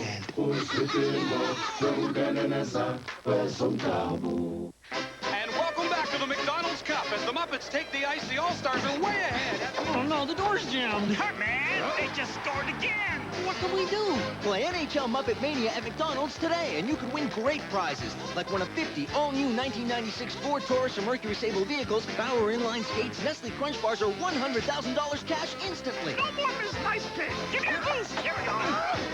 You watch it, sorry. Come on. Play NHL Muppet Mania at McDonald's today. First time I'm playing Sports Select, right? 2 games, no problem. 1 more, I win. We're up 1 goal. Seconds left. And then, Rayco, he shoots! What a shot! And I'm thinking, oh no, don't blow it. I've come this far. Don't blow it now. And then...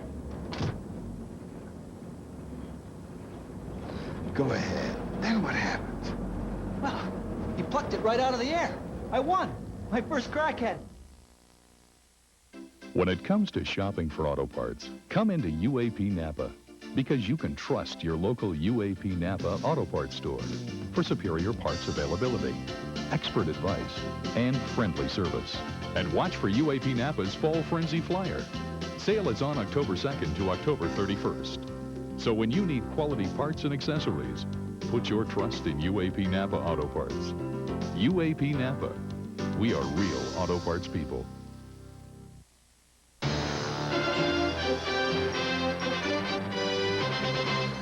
The CFL on CBC. Brought to you by BF Goodrich TA. Performance. Serious performance.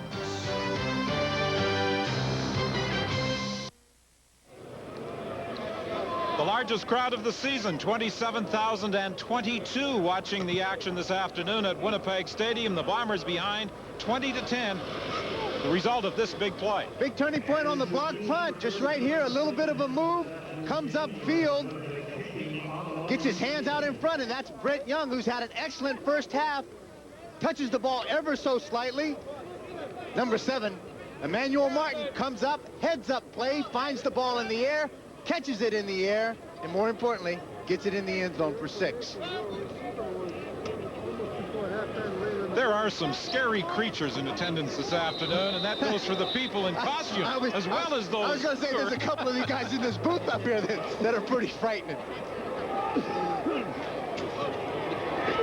Bonner on the kickoff return. Boy, the Rough Riders have done an excellent job, and the ball came loose. Winnipeg claims they have recovered. But I was going to say, and the officials agreed, that the Rough Riders have done a good job on kickoff returns today. They really have, and I think coming back to a comment that James Curry made on the sideline, one of his observations, that the Winnipeg team is not playing with a lot of emotion. They're letting a lot of big things happen, particularly on special teams that have to deal with pure emotion and desire. The ball gets stripped, and I think that looks like number 44, K.D. Williams, at the bottom of it. Bonner's working extremely hard to make an effort to pick up a few extra yards. Number 23 is Shannon Garrett, who's the man that makes the tackle, strips the ball loose. Now, this is the big kind of motivation and momentum kind of swing that you need for the Winnipeg Blue Bombers at the beginning of a half when you're 10 points down. Come back out. Now it's up to Reggie Slack and this offense to capitalize on that. Winnipeg 1st and 10 from the Ottawa 52. The hitch screen to Siegel. And Stiegel is trapped right at the line of scrimmage. He may have even been dropped for a loss. K.D. Williams has played well again this afternoon, as he did earlier this season in an outstanding effort against the Toronto Argonauts, where he had 13 tackles. 214 net yards for the Rough Riders this afternoon to 149 for Winnipeg. And Mike Richardson, as we said at the start of our telecast, has been a key in compiling much of that yardage.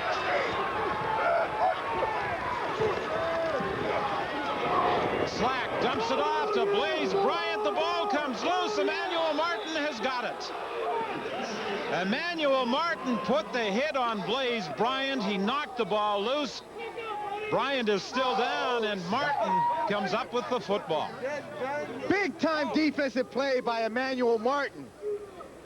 Reggie Slack's just going to float the ball out here. Martin's playing the zone. He's curled up on it. It's a cut call. Now he comes up and he makes the tackle. Up in the chest of Blaze Bryant. Strips the ball completely loose, jars it loose, then comes up with the recovery.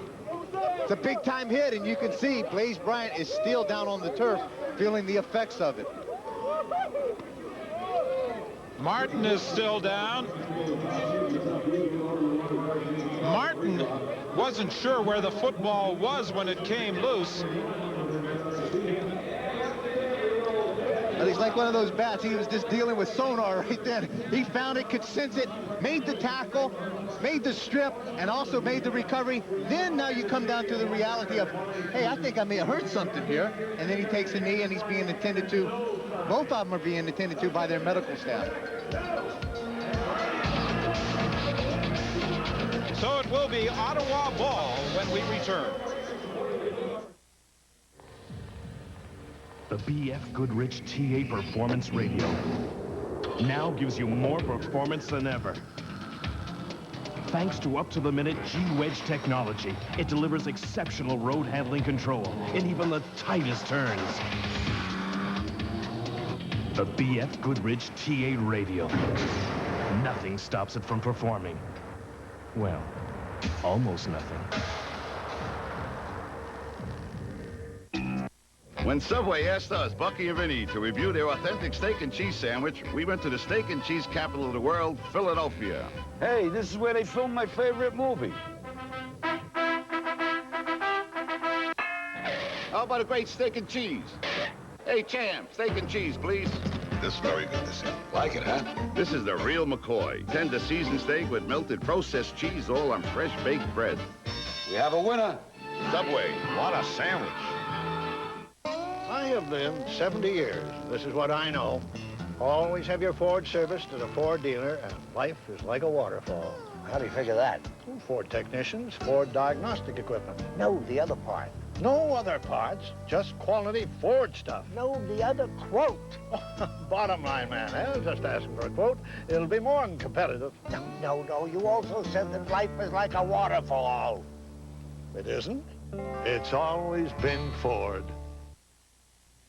Here's another BF Goodrich TA freewheeling football winner. Keep watching the CFL on CBC. You could be a winner. The Rough Riders in possession. The handoff straight ahead to Strother, and he'll pick up about 3, maybe even 4 yards.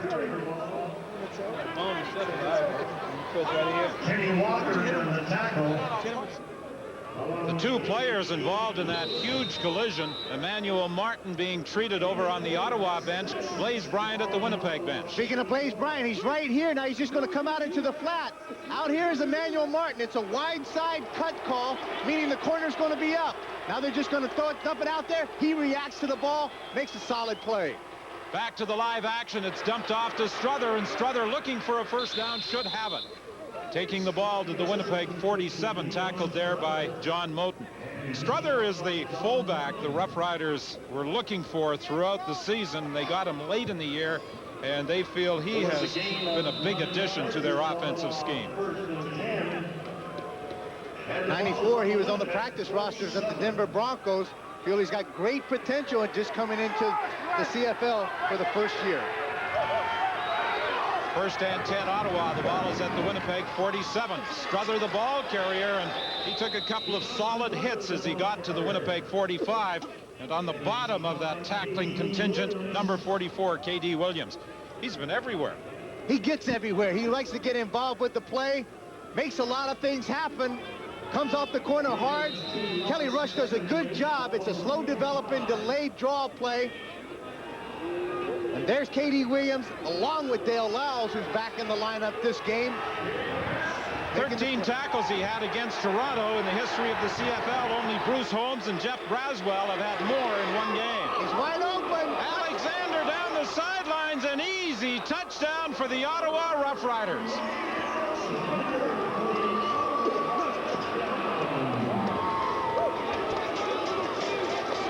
Well, the Bombers had an extra defensive back on the field for the play, but obviously there was a miscue because, as a friend of mine would say, there was nobody within a bull's roar of Ray Alexander. I'm a little worried about the picture hanging around. Ray Alexander composing himself, having a few thoughts. Sammy Garza's having some great thoughts. Sprint out row. He's going to see Ray Alexander wide open, blown coverage in the secondary. Ray running down. Obviously, there's some kind of a zone coverage where the corner is rolled up, thinking he has the halfback deep over top. No halfback there. The only guy there, Ray Alexander. And Alexander adds the Lamley adds the convert to the 45-yard touchdown by Ray Alexander. And it's Ottawa 27, Winnipeg 10. Well, you know, some of Cal Murphy's worst fears may be realized today. He was concerned about son-in-law Sammy Garza coming back and playing well against his former teammates today. Well, you talked about Sammy Garza knowing a lot about the Winnipeg organization, particularly the defense and how they run it. Take a look at this. All right. That's why it was so much fun to be a wide receiver. You know, you never got to do that kind of stuff as a linebacker. Sammy Garza, amongst all the boos in the crowd, he doesn't hear anything. That's some jubilation amongst his new friends. The Rough Riders marched 60 yards in just 4 plays. The 45-yard pass to Alexander, making it a 27-10 Ottawa Rough Rider lead. But just to finish the thought, he said he was worried about Sammy Garza coming back because he did know a lot about this organization and defenses. But he said he may not be able to get it done if we can get him on the ground. They just haven't had a chance to get him on the ground today. Ricks, the return man for Winnipeg. He gets to the outside. And it is Lamley who forces him out of bounds up at the 53-yard line.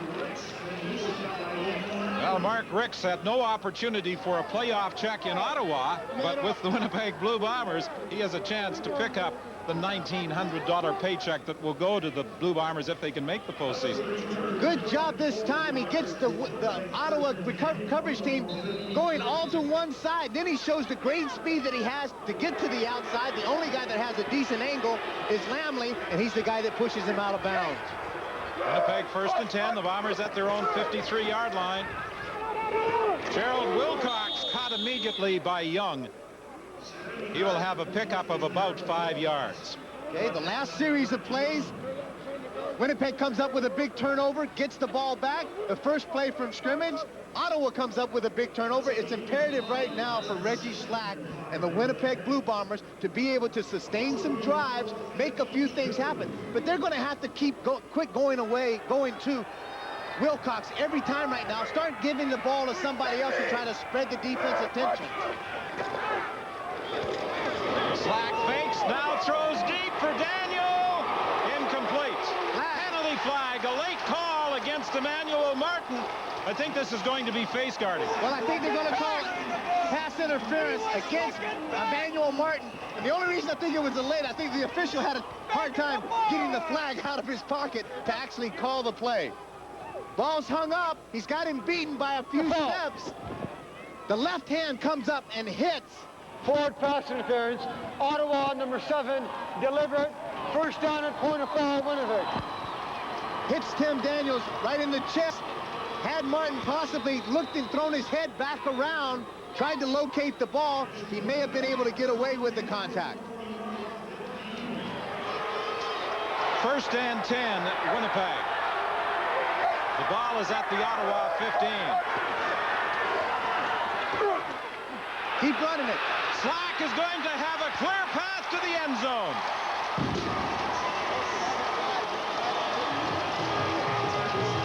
The quarterback has been the leading rusher for the Blue Bombers this afternoon, and he takes it 15 yards for the major score. That's something that Coach Cal Murphy liked about Reggie Slack, was his running ability, and he has been the best runner for Cal Murphy's team today. Reggie Slack is going to fake that shovel pass inside to Blaze Bryant. There goes the pass. The defenders start to chase it down the field. Ricardo Washington loses containment on that side, and Reggie Slack makes no mistake of getting the ball in the end zone. Point after by Troy Westwood, and again, it's a 10-point game with 9:55 remaining in the third quarter. And we'll be back with the Winnipeg kickoff after this.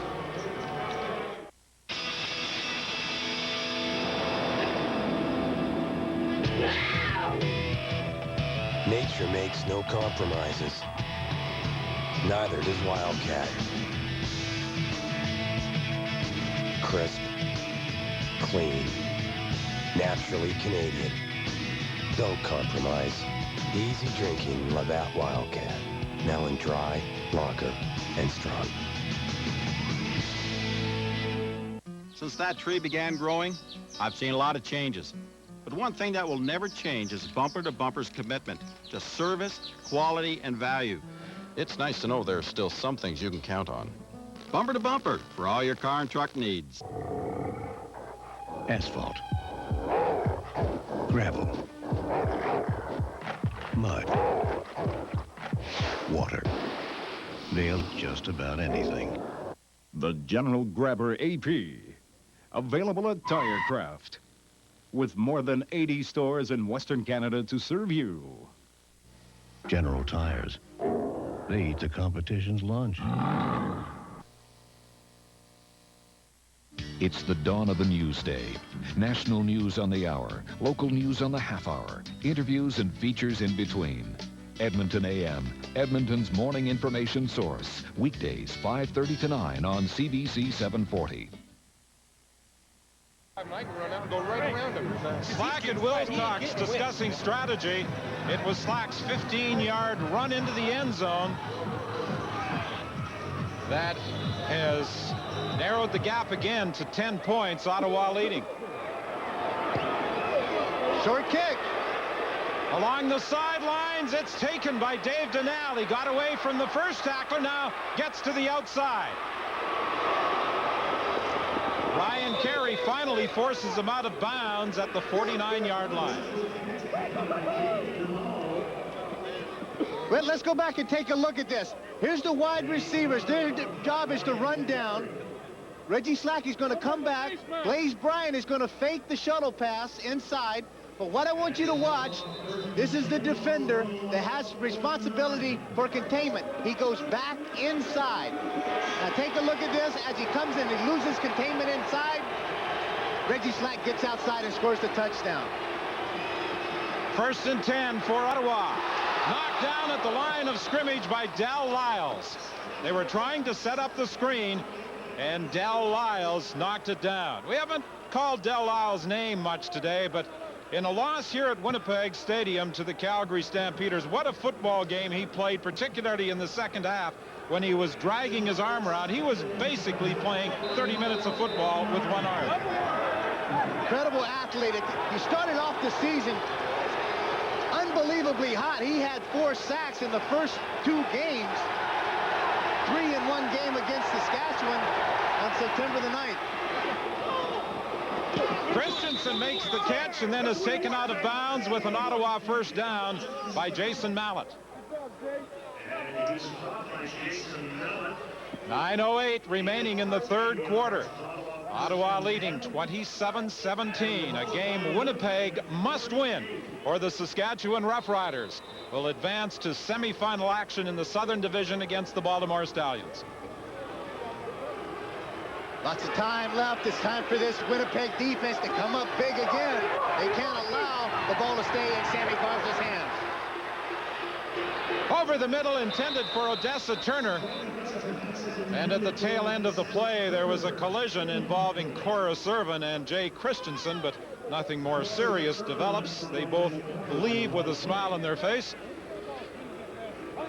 Ball thrown right over the middle. Outstretched hands of Odessa Turner. That's the kind of balls that make and break big ball games. The time that when you have an opportunity to make the play, you need to come up with it. 2nd and 10 Ottawa. Since 1979, the Winnipeg Blue Bombers have only had 2 losing seasons. Kenneth Rare has the catch for a first down to the 35-yard line. And the Winnipeg Blue Bombers have made 8 straight division finals. But they are now just worried about qualifying for the postseason. Kenneth Rare does a good job of reading the zone coverage, sits down in the hole. Sammy Garza having enough time to set in the pocket, wait for his receiver to find the open spot, then he delivers the ball on the money. Colin Scrivener is the injured Winnipeg Blue Bomber. Talking about this game against Ottawa, he said, "I sure hope brother Glenn over in BC helps knock off the Saskatchewan Roughriders and we can win this one because I owe him some money and I need that playoff check to pay him." And I know because I'm a big brother. We don't like our younger brothers owing us any money. They do believe that little term out of the Bible that says that you are your brother's keeper. They think we should be all the time. Let's go to the sidelines, and here's James. This is a great situation for Sammy Garza to be in, back in Winnipeg with his team up by 10 points here in the 3rd quarter and driving for another opportunity to put points on the scoreboard, to have a chance to atone for being back here in Winnipeg. Winnipeg is playing on their heels here in the second half, and they haven't been able to figure out this Ottawa offense, guys. Well, they've had some problems. They've thrown in that extra defensive back, but every time they do it, there seems to be some miscommunication because they had the extra DB on the touchdown pass to Alexander. Well, when they had that out there, and it is pure just communication, somebody is not getting the calls properly in that secondary. But more importantly, I think it still goes back to something that James had brought noticed too earlier, that team's not playing with a lot of emotion. They're not playing with a lot of fire and a lot of spunk out there like I have seen Winnipeg teams play, particularly when you have this much on the line. Stan Mikowicz now comes into the ball game, taking over from Scribner. First and 10, Ottawa. Hot pattern. And you talk about communication, there may have been a miscue there on the part of the Ottawa Rough Riders. Somebody didn't read it quite right. Well, I think they got exactly the kind of pattern that they wanted. Hot read. They have Richardson coming out of the backfield. Sammy Garza wanted to throw the ball to him. The mismatch with John Moulton, the linebacker. Sammy just overthrew Michael Richardson. But he gets the chance to come back. 2nd and 10. 7:45 remaining in the third quarter. Here comes the heat. Alexander could not hang on. And that's something that plagued Sammy Garza when he was a member of the Winnipeg Blue Bombers. He had a lot of passes dropped on him early in the year. Here's the blitz. The safety's out of the middle. Go to the post. It's wide open. The ball hits him right in the chest. Again, when you're a professional athlete and you have the opportunity to make big plays, you need to make them. That one slipped right through the hands of Ray Alexander. Wayne Lamley will attempt a 42-yard field goal with 7:28 remaining in the third quarter.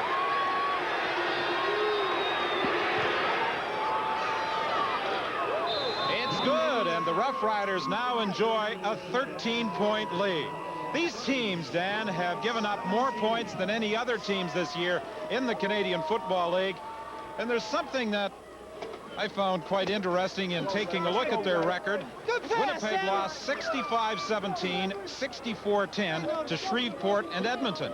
Ottawa lost to those same two teams 61-11 to Shreveport, 63-3 to Edmonton. So they were both beaten by teams that ran up 60 or more points, the same two teams. The South Division semifinal. Will it be Saskatchewan at Baltimore next Saturday afternoon?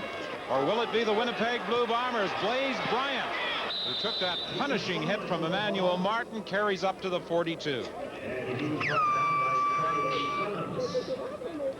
Saskatchewan will go against Baltimore if Ottawa knocks off Winnipeg this afternoon.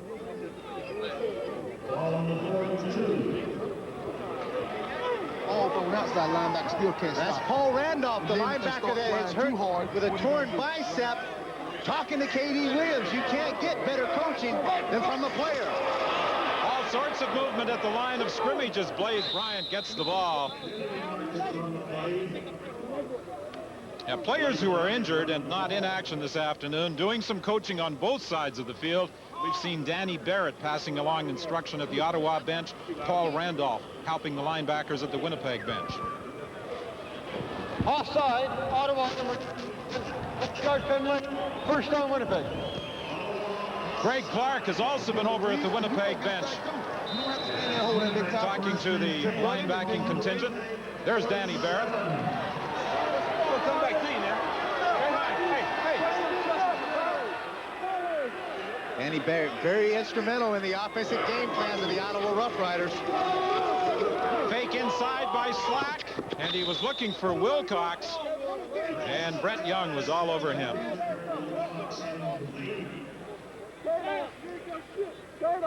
Reggie Slack trying to mix it up ever so slightly. A little fake inside, counter bootleg out around. But this Ottawa defense really doing a good job of reacting. That's Dickie Adams, the defensive coordinator. Ex-player in this league, ex-coach, knows this game extremely well. Ricardo Washington, number 35 on the side, trying to make sure he stays in touch with all the calls that are being made by Coach Adams. Slack was back in the shotgun, now steps up underneath center Dave Van Conant.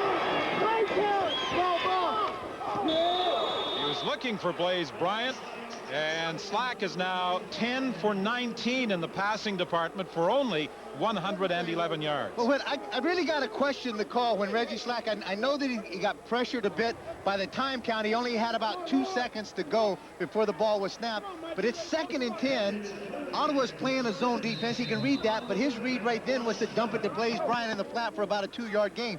This Ottawa team has been reacting to that play all game long very well. You're going to have to do something a little different. Show some imagination out there. Pressure coming again. Cameron. A short kick fielded by Martin. That may have been partially blocked again.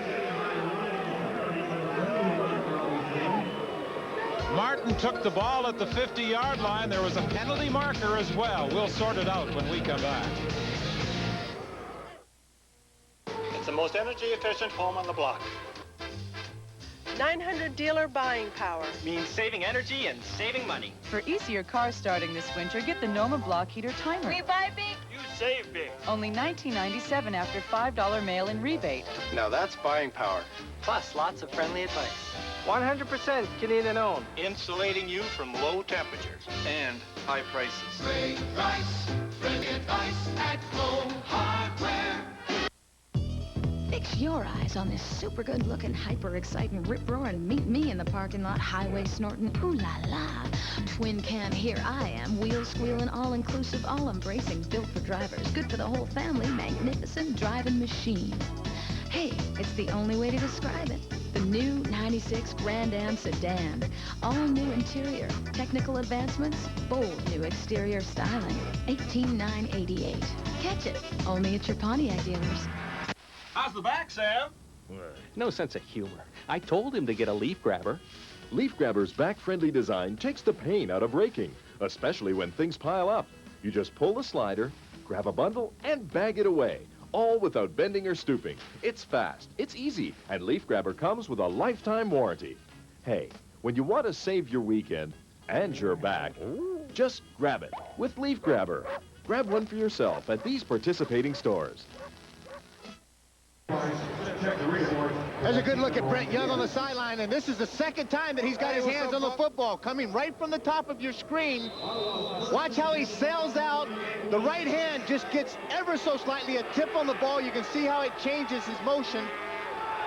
Winnipeg called for no yards, an additional 15 yards for the Ottawa Rough Riders. Richardson, the ball carrier, tackled by Dal Lyles. Same situation as the previous block punt. Emmanuel Martin made the catch only the last time in the first half. He took it 28 yards for the major score. Baltimore with a 24-17 win over Hamilton. So the Stallions have geared up for their postseason battle against either Winnipeg or Saskatchewan with the win over Hamilton. Richardson again. This time he is tackled short of the first down by Calvin Smith. Calvin Smith gets in a foot race, one-on-one linebacker with Michael Richardson. The ball stumped off. You think you got a little bit of a mismatch. Michael's just kind of tiptoeing out there. I don't think he really thought that he was going to get the football. But when he did, Calvin Smith closed on it and made the tackle short of the first down. Ottawa leading by 13, and Lamley will attempt to make it a 16-point edge. He's been good from 21, 35, and 42 yards. This will be a 47-yard field goal attempt.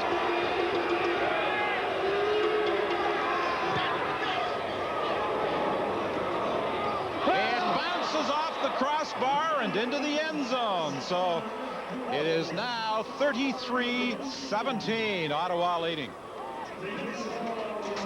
And things like that start to happen against your ball club. If you're the Winnipeg Blue Bombers, you're starting to think, if it wasn't for bad luck, we're not having any kind of luck at all today. Take a look at this, how it hits right on the backside of the crossbar and goes through. If it hits on the front side down low, it's coming back out on the playing field. Well, the old adage applies. You have to be good to be lucky and lucky to be good. That's exactly what it has to do. So now the Winnipeg Blue Bombers are really up against it, trailing by 16 with 3:52 remaining in the third quarter. Inside shovel pass to Blaze Bryant. There's a penalty flag in the play as Bryant carries up to the 50-yard line. Bring it back. It's going to be holding against Winnipeg. It just seems like every time they make a big play, something happens. They shoot themselves right in the foot. Holding, Winnipeg number 63, 10-yard penalty, first down repeated. Mike Kelly, the offensive coordinator, ever since the Labor Day 56-4 loss to the Saskatchewan Roughriders, has been calling all the plays for his quarterbacks. Today, he's signaling them in via Kevin McDougall, the backup quarterback. Chris Walby right in the middle of your screen, number 63. Call for the holding against Lloyd Lewis.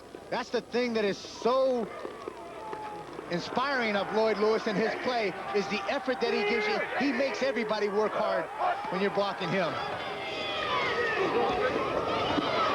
Johnstone takes it out of bounds in the grasp of Brett Young, and he is short of the first down by about 5 yards. There's McDougall signaling to quarterback Reggie Slack the play call from upstairs. They have a number system, and McDougall has the numbers on a chart. Slack has them on a wristband, and Kelly tells McDougall what play he wants called. He makes all those calls. On the other side of the ball, what I understand, Sammy Garza is calling the majority of his own plays today. Slack steps up and throws, and complete. Gerald Wilcox he got the catch? The officials looking for a little help. They say he has. Ottawa players were volunteering their assistance, but the officials didn't want it. Look at Gerald Wilcox making the curl route. Now he's going to come back, try to find the ball. You got to come back to it. Makes the catch. You can't see from that angle. Here's a big call. It's about 3rd and 3. 2:41 to go in the third quarter, and Cal decides we're going to punt this one away. Reggie Slack slipped ever so slightly as he was trying to throw that ball. Talking to James Curry on the sideline, he says the temperatures dropped considerably down there. The ball has gotten very slick. The field seems to be a little slick. Maybe that's the cause of some of those balls sliding through the hands of the receivers. Cameron called for the ball, but the whistle apparently had gone previous. A timeout was called by Ottawa, and it could be that the Rough Riders didn't have enough players on the field.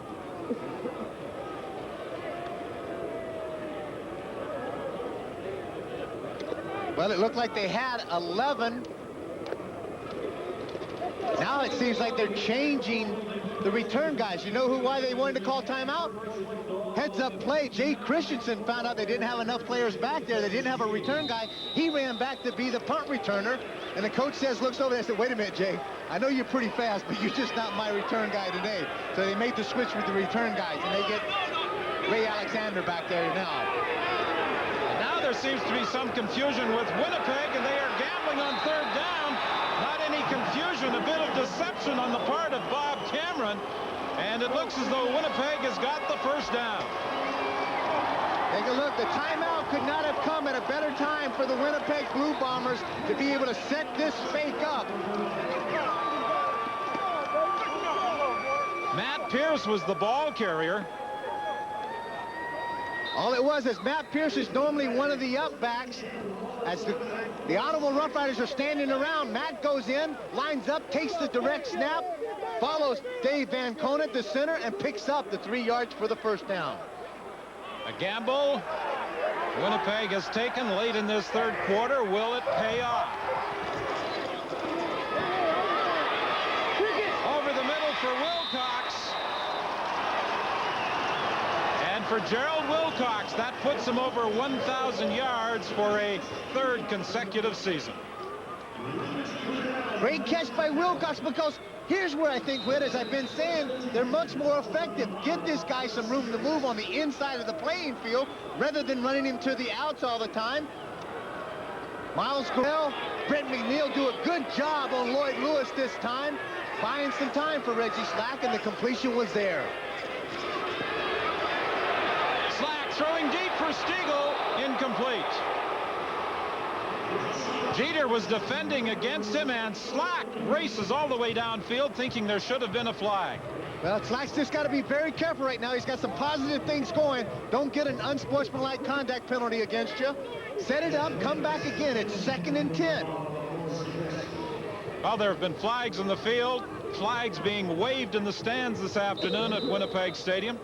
Seam route, safety out of the middle. I think had the ball been thrown, it may have been a catchable ball. There could have been a call on that. The ball was uncatchable, so therefore no call was made. 2nd and 10 Winnipeg. They are at the Ottawa 47. 50 seconds remaining in the third quarter. There appeared to be movement at the line of scrimmage.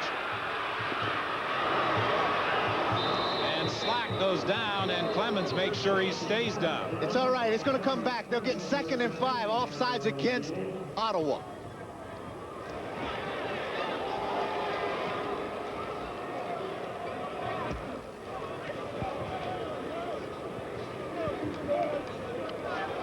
Offside, Ottawa, number 95, 5-yard penalty. 2nd down, repeat it.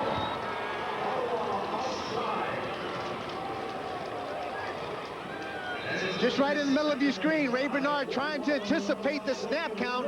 Gets caught in that neutral zone. Reggie Slack had a free one, just couldn't make anything happen with it. But he still gets the ball, maintains possession. 2nd and 5. Crucial situation for Winnipeg. Ray Bernard is one of those guys his former teammates are hoping can do something this afternoon. To Chris Johnstone for a Winnipeg first down inside the 30-yard line. Reggie Slack is down. He took a shot from John Kropke.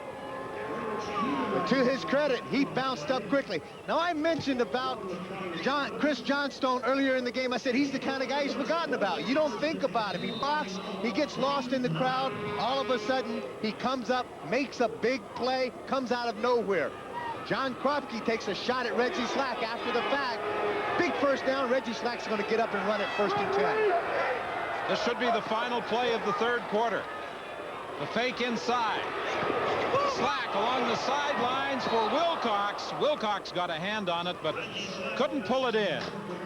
And that is the final play of the third quarter, with the Ottawa Rough Riders leading Winnipeg by 16 points.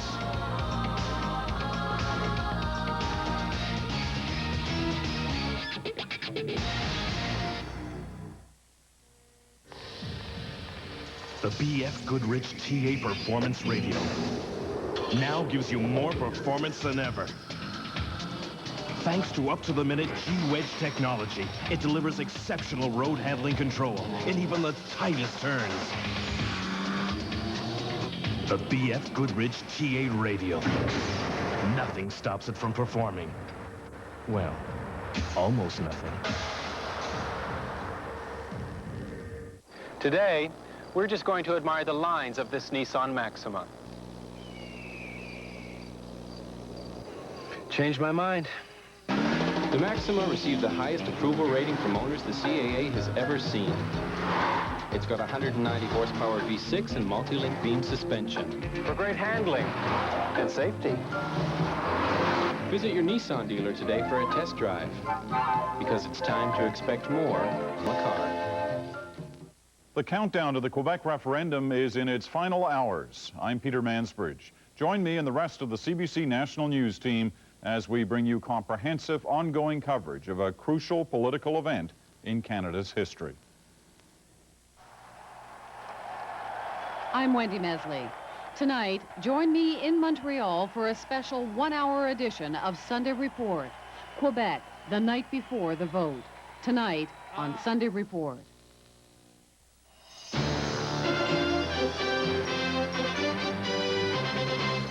The CFL on CBC. Brought to you by B.F. Goodrich TA. Performance. Serious performance.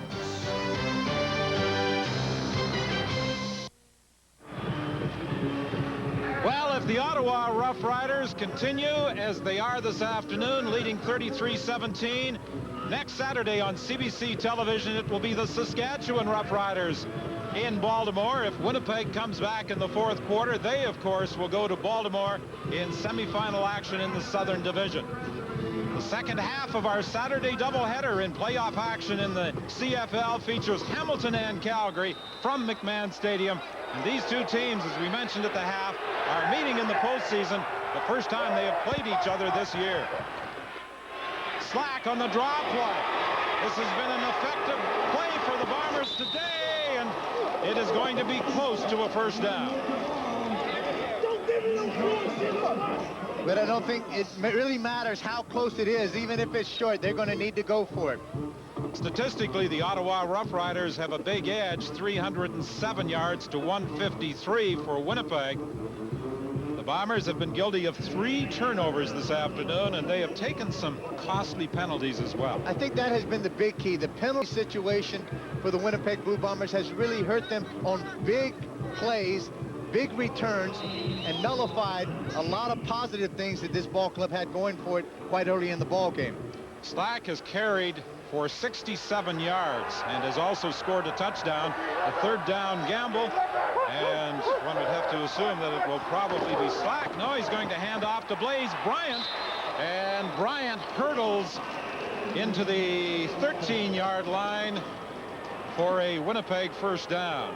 I got to tell you, Whit, I think that's a gutsy call to hand the ball 4 yards deep in the end and in the backfield to Blaze Bryant with a tough Ottawa defense, as opposed to taking Reggie Slack at about 220 pounds and just taking the quarterback sneak, letting him go right behind the most valuable offensive lineman on this club, Dave Van Conant, pick up the first down. This is a dramatic ball club today.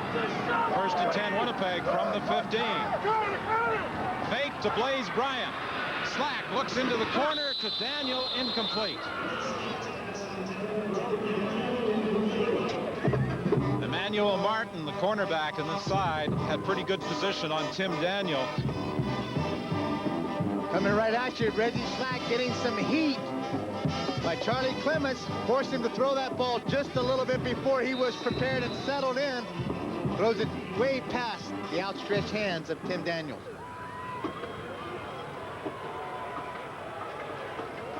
Daniel has only been able to haul in 1 pass so far this afternoon. And now Slack sets up in the shotgun. Slack looks over the middle. He's got Stiegel. There's a penalty on the play as Stiegel is taken down at the 1. This is going to be a face mask call against Ottawa. I think they're going to get Antonius Bonner for face masking. Stiegel does a good job of running a crossing route.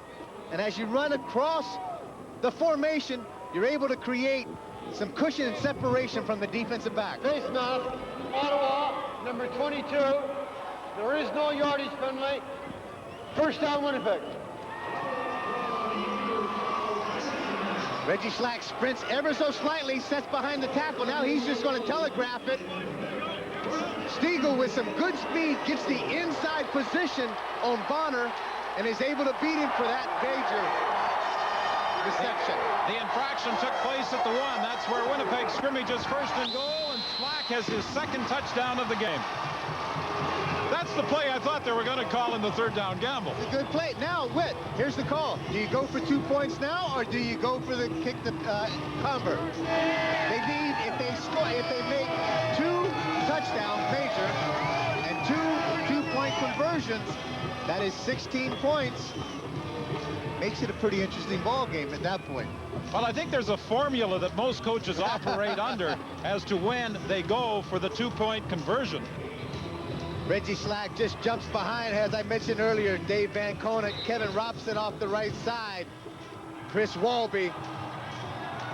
That big offensive line. They've done a lot of great things over the years that they've played here. This has not been a stellar year for them, particularly in the sack category, where this year the Winnipeg team had given up 61 sacks coming into this ball game, last in the CFL, as opposed to 20 sacks they had in '93. Big play now. The Bombers are going for the 2-point convert try, intended for Gerald Wilcox. And you know what? If Brett Young had grabbed that one, he could have gone the other way, all the way for Ottawa.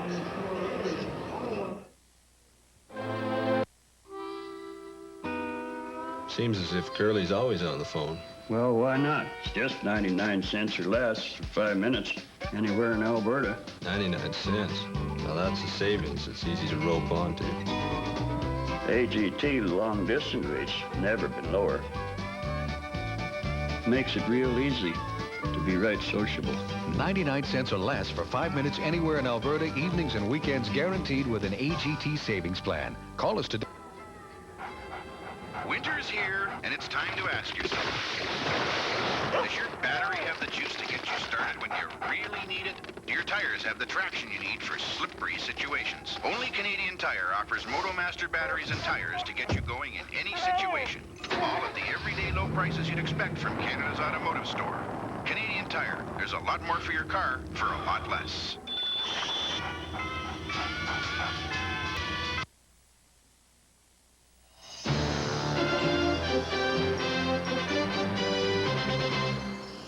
The CFL on CBC.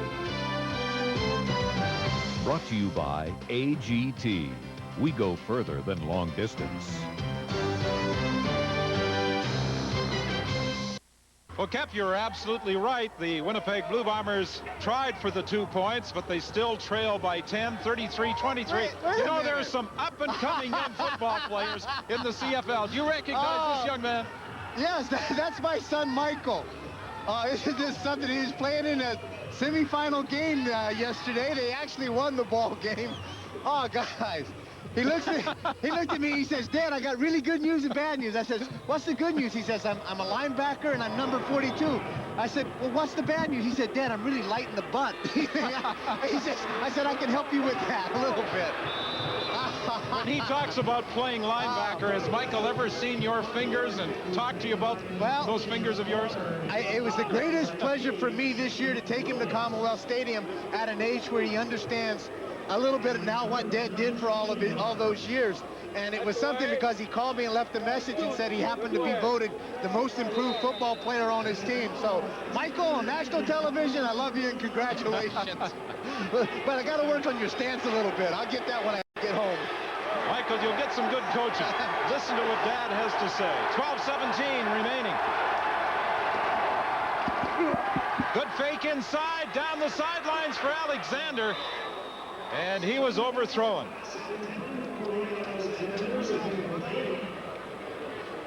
Alexander did a good job that time of baiting Shannon Garrett into thinking that he's not going to get the ball. He's just a decoy. Now all of a sudden he turns around. The ball's already thrown. Ray Alexander's going to make, just like he did in the earlier part of the game, a good adjustment to the throw.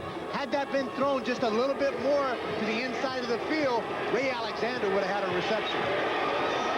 But Garrett didn't totally fall for the fake.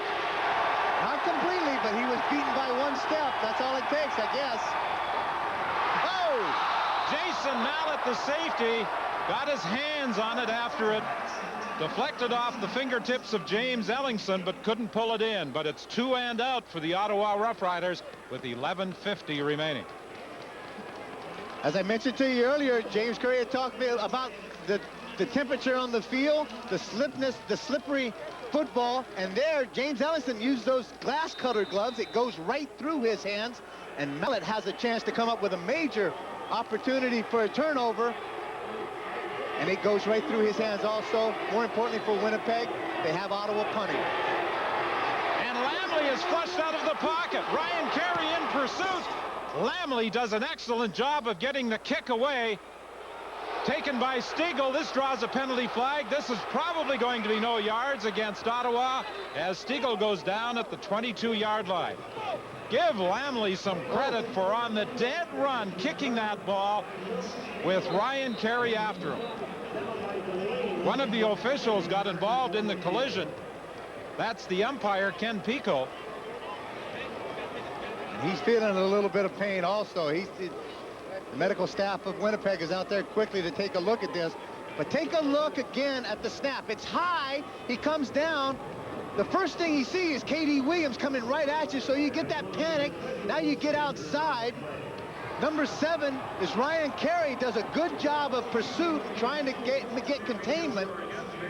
But Lamley does an excellent job of just getting that ball off, and it ends up going about 45 yards. Only the 3rd punt of the game for Lamley. Here's where I'd be a little concerned. Look how Stiegel's carrying the football out there. Like he's got that loaf of bread in his hands. And the first thing you want to do when a kicker comes down the field Kerry says, hey, you made me look bad. You got outside on me. You got the punt off. Here's a little bit of payback. Let's go down to the sidelines now, and here's Scott. All right, Don, here is Greg Clark, the Bombers' outstanding player nominee. Greg, James and I have observed that you and Paul Randolph are about the two most emotional players in the Bomber bench. Problem is, you're not dressed. What are you doing to try and fire the guys up, and what's the problem?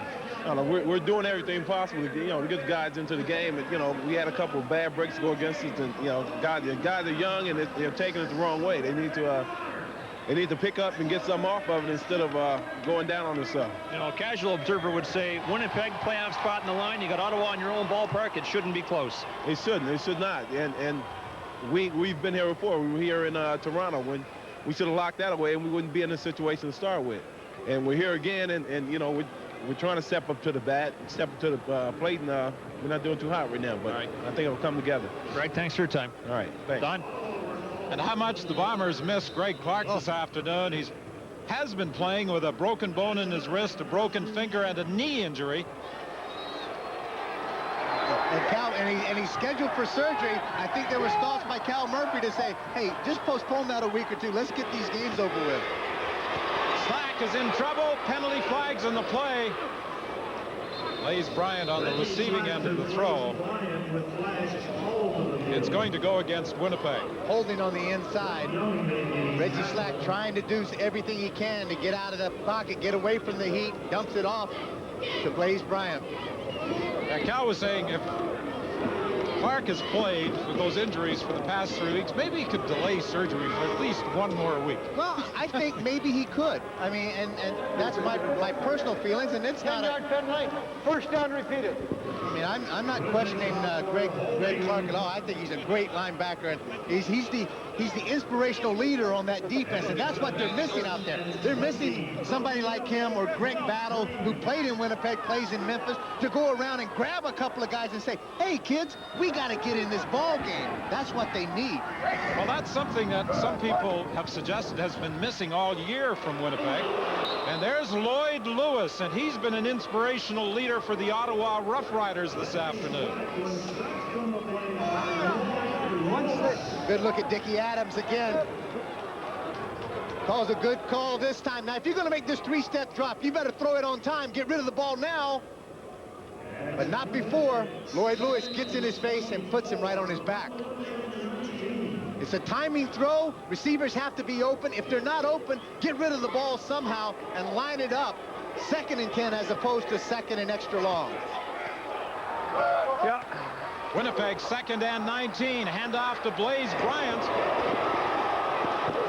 And Bryant runs it out of bounds with 10:02 remaining in the football game, and Winnipeg well short of a first down. And I don't really understand that call either, unless he realized he had nowhere to go, but you'd think he'd lower his shoulder and try and turn it upfield. Well, I think you need to try to get the ball upfield, not take it to the out-of-bounds marker. 2nd and that long. Ottawa's definitely going to be in the zone defense. Linebackers going to be off the line of scrimmage 6 or 8 yards, then get into their drop and react. If they do run the ball, that's what you want them to do. Now you're just going to use your speed, go up there, make the tackle short of the first down, exactly the way the Ottawa defense did it.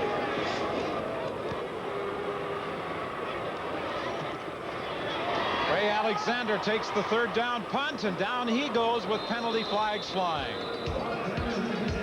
9:37, the time remaining here at Winnipeg Stadium. From Gillette comes a revolutionary form of protection for men. Gillette Clear Gel Antiperspirant. Unlike a stick that can stay in your underarm hair, this is a soft gel. It goes cleanly through the hair right down to the skin surface to fight odor and wetness where it begins. And that means effective all-day protection. A revolutionary form, Gillette Clear Gel Antiperspirant. We came up from Louisiana to Montreal to play at the festival. We were ready to go, but we noticed that our most important instrument was missing right before the show. We had to do something. I wasn't even sure they took Visa. Do you take Visa? Pardon me? Visa. I hope you'll take it. Of course. We only take Visa. Used more often than any other card in the world. Visa. It's the only card you need. Okay, listen up. There's a new Sports Select game in town called Point Spread, and it works like this. Every game has a favorite and an underdog. Usually the favorite will eat the underdog's lunch. So Point Spread was invented. The favorite just can't win. He has to cover the spread. That evens things out. And the winnings make it worth your while. So bone up on new Point Spread from Sports Select. Oh, it's an easy way to get in the game.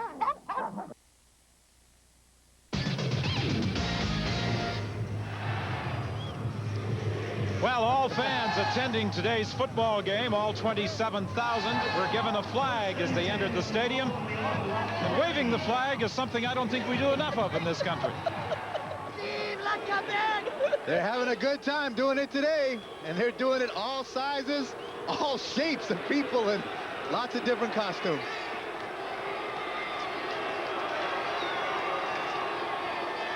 Mike Richardson, the ball carrier, continuing to struggle up to the 35-yard line. Calvin Smith is the man who got involved in the tackle, along with Kenny Walker. All those Saskatchewan Rough Rider players are still glued to their television sets out in Vancouver, and in 9 minutes, they'll know whether they can continue practicing for playoff action or their season is over. Come on, Bobby, give me a little smile out there, big guy. You're going to have to go to bed early. You may have to go to work tomorrow. Oh, the receiver, James Ellingson, slipped, and Corus Irvin overran it as he was going for the interception. Great play, good anticipation by Corus Irvin, as James Ellingson looks like he falls on the outside. Corus Irvin getting an opportunity to get back on the Winnipeg Blue Bombers staff. And to start today, he was listed as a backup to begin with. Well, Lamely hopes he doesn't have to run for his life before launching a third down punt this time. This is only his 4th punt of the ball game.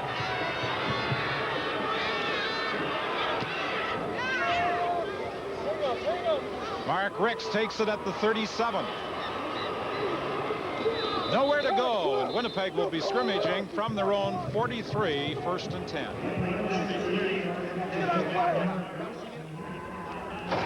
Canadian Tire has guaranteed low prices every day on MotoMaster batteries, so you can get one whenever you need one, and you won't get left out in the cold. 8:18 is the time remaining for some of the veteran members on this Winnipeg football team. If they don't qualify for the postseason, it will be a new experience. It's like when you played in Edmonton, if you didn't go to the Grey Cup, it was a new experience. Well, I was very fortunate through the 10 years that we did not miss the playoffs. Reggie Slack, if he throws the ball up the middle, he's going to have some chances to make some things happen. Bryant will pick up about 6 yards before being stopped at the 50-yard line. You know, I think maybe Reggie has to go over there and change a bit of his philosophy. Initially, when he came into the ball game, they were going to run what we call a search series, where the back goes into the flat, or the back goes up the seam, and then the quick out by the slot backs. Ottawa's been playing an excellent zone defense and playing that kind of patterns. The middle has been open, and there's where a guy like Wilcox is most useful. Toss inside to Bryant, and he slipped as he tried to make the cut, stopped about 2 yards short of a first down. Real lack of imagination, I think, right now offensively. This is not a play that has had any success whatsoever through the course of this game. If you're going to run the ball inside, you've got to pick up 6 yards, and this Ottawa defense has really been reacting to it, and you can see the look on Mike Kelly's face. Kind of tells you some of the concerns that he has. To the point that if he called the play, all they have to do now is execute it. Dick Adams on the other side, calling a good defensive game. Alexander has to dive to make the catch on Cameron's third down punt. The wind seemed to affect that ball and cause it to dip perhaps a little sooner than Alexander thought. Well, Sammy Garza at the University of Texas in El Paso had an outstanding collegiate career. Came to the Winnipeg Blue Bombers, primarily a backup all during his career in Winnipeg. He married the daughter of coach Cal Murphy, and that, of course, created the Sammy son-in-law stories. And fans can be cruel sometimes. They suggested the only reason he was on the team is because he was the son-in-law. You know what? Some of those same fans right now might be wishing that Sammy was throwing footballs for Winnipeg rather than Ottawa. I know. Sammy's going to mix it up a bit over on the sideline with Darius Watson. And it is tough. I mean, fans get very vicious at times at some of the remarks that they say, and I suppose with the price of the ticket, they feel that they have the ability to be able to say those things or do those things. And professional athletes are people, and they're men, and some women also, but not in this football game. But they're guys that's going to react, and they get hurt, sometimes when things like that happen. And I'm sure that Sammy Garza is one of those guys also. Big trade that took place with Sammy coming to Winnipeg, and also Sean Moore, the quarterback, going from Winnipeg now in Calgary. Sean Moore looked like a really super quarterback the other day, so maybe Ottawa lost somebody. Moulton in pursuit. The pass is picked off, and then it comes loose. Winnipeg has got it. Corus Urban comes up with the football as Paul Randolph is celebrating at the Winnipeg bench. Now take a look at the kind of enthusiasm that Randolph had. Now you see how composed a guy like that is. That's what we're talking about. We're the experts when it comes to saving. We're in the aircraft parts business, a son and pop operation. AGT does help us. 99.9% of the business we do is through the phone or the fax. You can jump in there, right? I mean, we live and die by the phone. 3 minutes in Alberta only cost us 99 cents. We've shopped around. We save money and we save time and aggravation using AGT. Anytime you can get long-distance telephone service anywhere in Alberta for less than $1, you've got a good deal. We took the most comfortable full-size pickup on the road and made it more comfortable. We took the most thoughtful interior on the market and made it more thoughtful. We took the biggest cab in the industry and made it bigger. The new Dodge Ram Club Cab. First we changed the rules, then we stretched them. From Dodge, Canada's truck stop. Since that tree began growing, I've seen a lot of changes. But one thing that will never change is Bumper to Bumper's commitment to service, quality, and value. It's nice to know there are still some things you can count on. Bumper to Bumper for all your car and truck needs. Tomorrow, Quebecers decide on the future of Canada. Watch the CBC Alberta News daily for the Alberta story and the reaction. CBC Alberta News, Alberta's most experienced news team. Bobby Jurison, David Bellingham hanging tough as the Saskatchewan Roughriders will sweat out the final 6:07 of this football game. A Corus Urban interception has given Winnipeg the ball 1st and 10 from the 25. Sammy Garza was shaken up on a hit by John Moulton as he threw the interception. We may now see Andre Ware.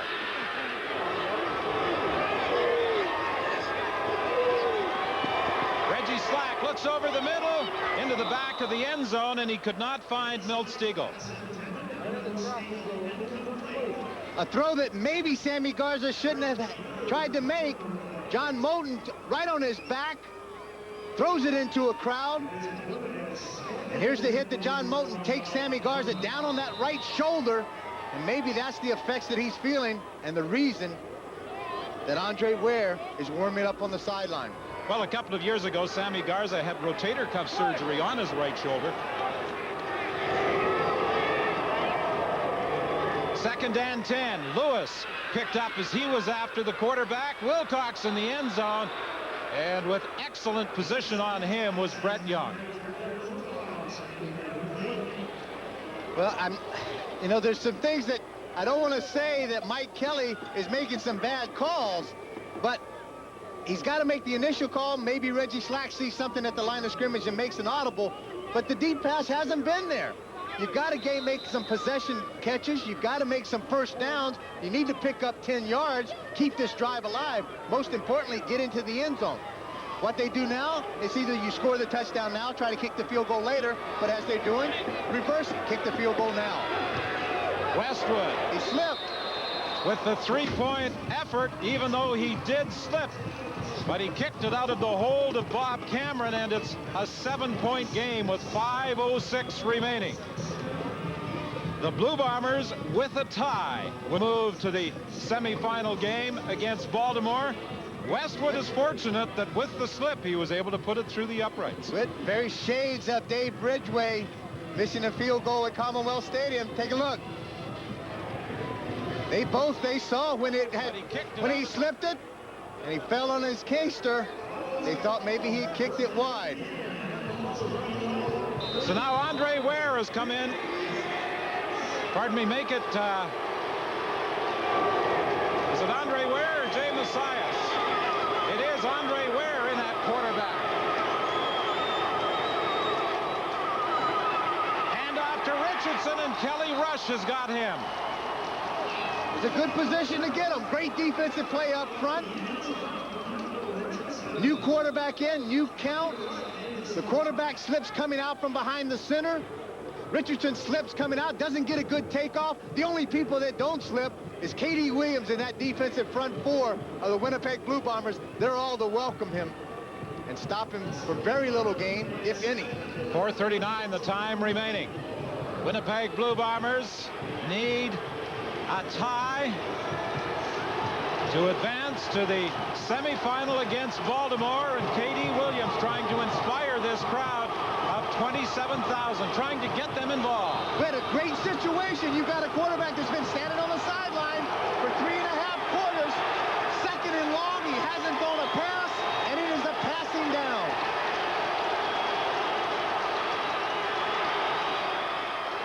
He was looking for Odessa Turner.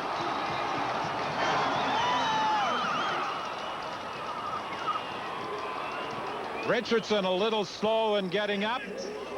And the Winnipeg Blue Bombers, with 4:22 remaining, are going to get this ball back. The Rough Riders, Dan, a couple of times this afternoon appeared to be in control of this football game. There is some point that they really did. The Winnipeg Blue Bombers looked to be emotionally out of the ball game and out of it numbers-wise. But then there has been some big change in the momentum. The Mo has switched over to the Winnipeg Blue Bombers right now. Bad kick. Lamley's kick bouncing back towards the line of scrimmage, and it goes out of bounds at the 54. So the Winnipeg Blue Bombers are going to scrimmage in excellent field position with 4:06 remaining. And again, I'm just stating my opinion to the fact that this defense of Ottawa has not been to the deep pass a lot. Wilcox got one earlier in the ball game, but nothing after that. It still constitutes that Winnipeg is going to have to march this ball down the field with almost 4 minutes to go, pick up some first downs. Don't go for it all at one time. Slack was able to escape the initial pressure. Now he's in trouble. Gets a block. Downfield pass, incomplete. Penalty flag. Emmanuel Martin had his back to the play as the pass was intended for Wilcox. Emmanuel Martin actually pushed Wilcox off with his right hand as the ball was in the air, and it will be intentional pass interference at that spot. Big game, big break for Winnipeg. It looked as though Ottawa, number 7, delivered. First down and point of ball. It looked as though Slack was in huge trouble. He was able to escape. Now, he gets out of the trouble, hangs the ball up. Martin doesn't see it. It's the right arm, pushes Gerald Wilcox away, knocks him down. He just does not pick up the ball. Crucial play for the Ottawa Rough Riders. Winnipeg, 1st and 10 from the 26. Slack throwing deep. Incomplete. It was intended for Gerald Wilcox in the corner of the end zone. I think that's Blaze Bryant down. It looked like he really came back to help Reggie Slack on a block. The post corner route, Brent Williams doing a Brett Young doing a great job of coverage. There are almost 3 guys there with Remy Trudel over the top. Ray Bernard comes in after Slack has released the ball. No damage done there. You can see how Slack's eyes are focused down the field, trying to see if that was a reception or not. And with the injury to Blaze Bryant, Reggie Slack goes over to the Winnipeg bench to talk to head man Cal Murphy. Blaze Bryant has had a difficult year. He hasn't been running with the same authority that he did in his previous stint in Winnipeg. Doesn't seem to have the same confidence that the hole is going to be there when he hits the line of scrimmage. I think that's from our conversation the other day and talking with Mike Kelly. It's almost that there's just a slight hesitation of the running back, as opposed that he's looking for the hole, as opposed to having that real confidence that the hole's going to be there, take the handoff, and then get the ball up into the hole. There's a good block that he makes, and that's number 48. Charlie Clements, the ex-Winnipeg Blue Bomber, gets his head down around in the knee area. Clements gives him a shot with that, with those knees, those powerful legs of him. And again, talk to James Curry on the sideline. He said that Blaze Bryant was taking some aspirin and he's having some headaches even when he came out after the second half. That will certainly help to give you a little bit more of a headache. Well, he took the shot from Emmanuel Martin early in the second half and gets a knee to the helmet. Matt Pierce is into the ball game, replacing Blaze Bryant. It's 2nd and 10 Winnipeg, 3:02 remaining in the football game. The Bombers down by a touchdown. Slack steps up, throws complete. And on the receiving end, their go-to guy in almost every clutch situation, Gerald Wilcox. And you said it properly, Mr. Clutch. In a situation where you need to make a first down, the guy you're going to go to, Gerald Wilcox. 2:54 remains at Winnipeg Stadium. When it comes to shopping for auto parts, come into UAP Napa, because you can trust your local UAP Napa Auto Parts store for superior parts availability, expert advice, and friendly service. And watch for UAP Napa's Fall Frenzy Flyer. Sale is on October 2nd to October 31st. So when you need quality parts and accessories, put your trust in UAP Napa Auto Parts. UAP Napa. We are real auto parts people. Fix your eyes on this super good-looking, hyper-exciting, rip-roaring, meet me in the parking lot, highway snorting, ooh-la-la. Twin cam, here I am, wheel-squealing, all-inclusive, all-embracing, built for drivers, good for the whole family, magnificent driving machine. Hey, it's the only way to describe it. The new 96 Grand Am sedan. All new interior, technical advancements, bold new exterior styling. $18,988. Catch it, only at your Pontiac dealers. Hockey's been part of our community for decades. So has Edmonton Power. We've been providing dependable, affordable power since 1902. In 1996, we'll face competition for the first time, but our time-honored commitment to efficiency and service is something future generations can count on. Our goal to deliver top-quality service will never change. We're proud to be part of Edmonton's history, and we look forward to the future. Edmonton Power, in partnership with our customers. Welcome back to Winnipeg Stadium. It's been a total change of emotion down here on the Winnipeg sideline. The players are up there enthusiastic and cheering on their offense, where they were totally flat in the first half. Don? Well, they have reason to be standing and cheering right now because the Bombers are 1st and 10 from the Ottawa 13-yard line. Movement at the line of scrimmage. Reggie Slack took off with the football, but the whistle had already gone. Long snap count by Reggie Slack. Very smart offsides against Ottawa. And I think they're going to get Lloyd Lewis, 76. Offside, Ottawa, number 76, 5-yard penalty, still first down. So Lloyd Lewis, who has played so strongly this afternoon, is guilty of jumping prior to the ball being snapped. Right at the top of your screen, and Reggie did this on purpose. Went up there, the count went on like 4 or 5. The ball wasn't snapped, and the defensive guys anticipating the snap. 1st and 5 from the 8. Slack looking, throwing into the end zone, touchdown! Tim Daniel.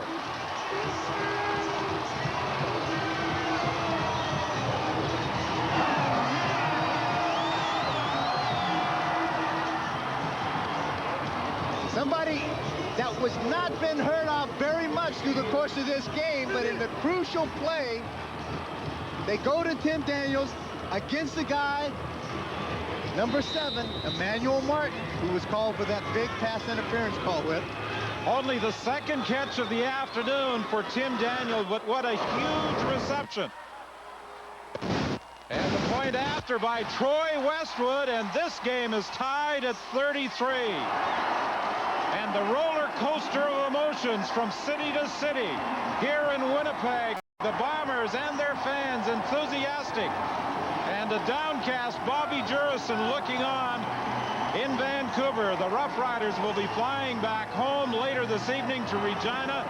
And unless Ottawa can break this tie, their season is over in Saskatchewan. Well, I don't want to say anything negative regarding Ottawa's chances, because as Bobby Jurison is watching out there, he's a real good friend of mine. I consider him that. But right now, the emotion swing has changed. Reggie Slack comes out, makes a good play as Tim Daniels finds the corner end zone against Martin. And a very happy quarterback, Reggie Slack. There is a major point, I think, that took place in the last series of plays with that is very crucial. There's 2:30 left to go in the ball game. If Sammy Garza was still the quarterback, I would say Ottawa stands a great chance getting this ball either into field goal range or a possibility for a single. Quarterback coming out, and Andre Ware hasn't had a lot of experience right now. Been cold all day long, thrown one pass, and now all of that rest on his shoulders. 2:30 remaining here at Winnipeg Stadium. Bonner, the kickoff return man for Ottawa. And this Winnipeg team is playing with much more emotion. They are charged up now. If you saw the kind of coverage that's going down there, Dale Lyles, Darius Watson, these guys were off of the ball, racing down there, and you try to think, where was that in the first quarter? Uh-oh, somebody heard me on the sideline, because there's Sammy Garza back in this ball game. At one point, Ottawa held a 16-point lead. First and 10 Ottawa from the 31-yard line. 2:23 remaining. The game tied at 33. Garza to the sidelines, but the intended receiver, Odessa Turner, had slipped as he was trying to make his cut. Odessa had the coverage out there, exactly what he wanted, a zone coverage. He came down, read the out route, was his call, did not get his feet up underneath him, and just slipped on this turf. That's about the second or third time that he has slipped during the course of running the route. Garza has only managed one completion in his last 7 passing attempts. There's a guy who has played a whale of a football game today. Number 44, K.D. Williams of Winnipeg. Nominee a Rookie of the Year. Penalty flag, too long in getting the play underway. A time count violation, Ottawa. The Rough Riders have not won a football game outside the province of Ontario since October 21, 1990. Ottawa, number 15, lost the down, 3rd down. And it's 3rd down, Ottawa, because it occurred in the final 3 minutes of the football game. So it is extremely costly to the Rough Riders.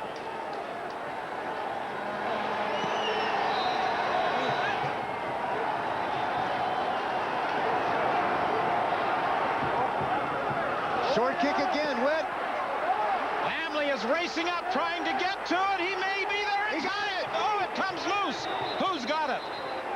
Lamley came roaring up, dove for the football, but it bounced out from underneath him. Winnipeg's got it.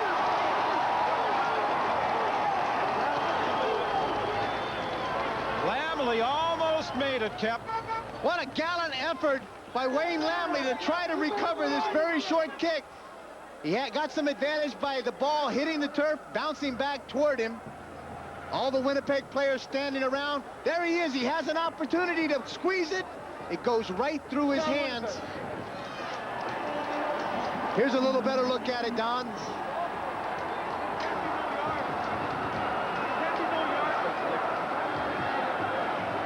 Well, with the ball loose, the Winnipeg Blue Bombers come up with the recovery. And we've got 2:09 remaining. A tie will send the Bombers into the postseason against Baltimore. Well, as everybody knows in the Canadian Football League, 2:09 can be an eternity, and Winnipeg has not been exactly the greatest through the course of this game of making possession drives and making a lot of first downs. They're going to need to make 2 or 3 first downs.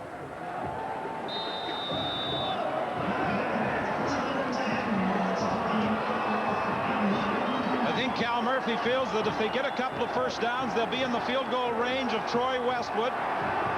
And it's unfortunate because Ottawa has already used their timeout when they had to change the return guy. Charlie Clemens has been caught 3 times this afternoon in jumping before the ball was snapped. I think it might be Clemens again. Offside, Ottawa, number 48, 5-yard penalty, still first down. 1st and 10, right at the top of your screen. Anytime that you get pumped up as a defensive player, you're trying to make a big play, trying to make something happen. There is an opportunity to be aggressive, but you have to be disciplined with your aggressiveness. Troy Westwood thinking about the final 2:08 of this football game and what his role might be. There's the pass to Blaze Bryant down the sidelines and out of bounds. He's back in after being shaken up earlier, and he is complaining about a late hit after he had crossed the sideline. Ottawa this time leaves the flat wide open. Blaze Bryant comes out, steps out of bounds, takes the shoulder from number 7. That's Emmanuel Martin, and a Martin just probably taking out a bit of frustration on Blaze Bryant because he's been victimized a couple of times in the course of this 4th quarter. Good blocking up front by the Winnipeg Blue Bombers. These are guys that have a lot of years, and they have more pride than they do have years. 2:03, the time remaining. The handoff inside to Blaze Bryant. He breaks a couple of tackles, and he gets inside the 20-yard line.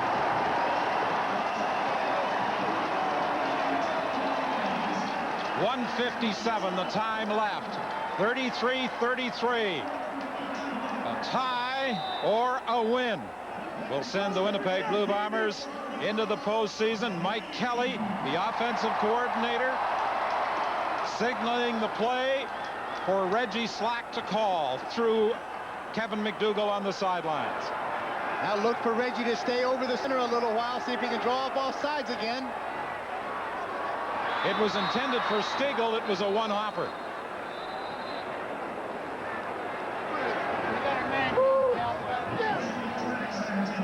Cal Murphy, you can see the frustration on him. He had exactly the play set up.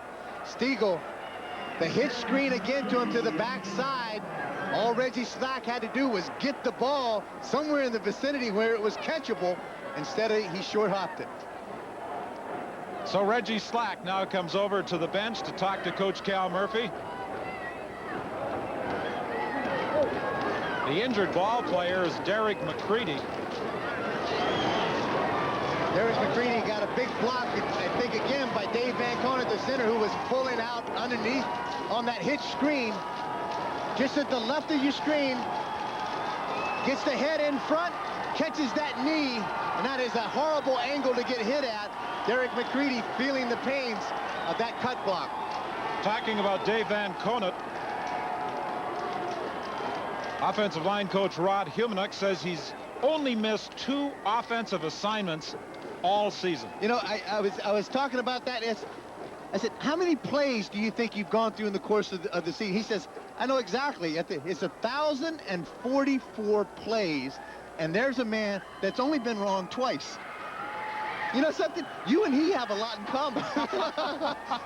You've done probably like 10,044 games in your life. Yeah, but I've been wrong a lot of times and made a lot of mistakes, Jeff.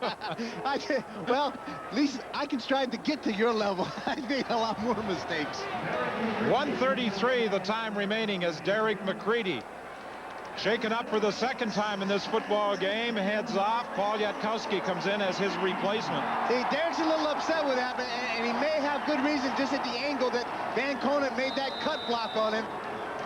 Could have felt it was a clip from behind. The coaching staff's grade out offensive linemen after every game. Big Dave, a substitute teacher. Today, he's given a good lesson. Hand off to Blaze Bryant. Bryant gets it down to the 10-yard line. Now they are, depending on the measurement, if they don't have it, just inches away. Third down coming up. What do you do? Kick the field goal. 1:27 remaining. Kick the field goal, take the points right now. If it's short like this, forget it. We don't even get to talk about it. First down, Winnipeg. Bryant got just enough. Well, you talk about guys coming back after being knocked around earlier in this football game. Blaze Bryant on this drive has made some major contributions after going out for a couple of plays after taking the hit from Emmanuel Martin. And they've done it with the rushing game. I'm trying to figure out where that was there the first quarter. Bryant again, he takes it down to the 6-yard line. He's getting work on this drive with 1:09 remaining. Bryant has picked up 35 yards since coming back. And now Matt Pierce comes into the ball game. Chris Johnstone comes out. Blaze Bryant's a guy that's always turned out great numbers. Last year, 94, 1,289 yards, 10 touchdowns in 16 games before he went out with a torn ACL joint. Second down from the 7-yard line. Slack drives straight ahead and takes it down to the 3-yard line, or maybe it's only the 4, but with 46 seconds remaining and on third down, Cal Murphy is going to send out Troy Westwood and the field goal unit. And one of the advantages Westwood does have from this range, even if it's wide, it's going to go through the end zone for a single point. But they've got it directly in front of the goalpost. Exactly where they wanted it for as far as lining the field goal up properly. More importantly, when they kick it, whether it's a single or whether it's 3 points, Ottawa is going to go against this win. And they're going to use as much time as possible. Westwood's kick is up. It is good. And the Winnipeg Blue Bombers have a 36-33 lead.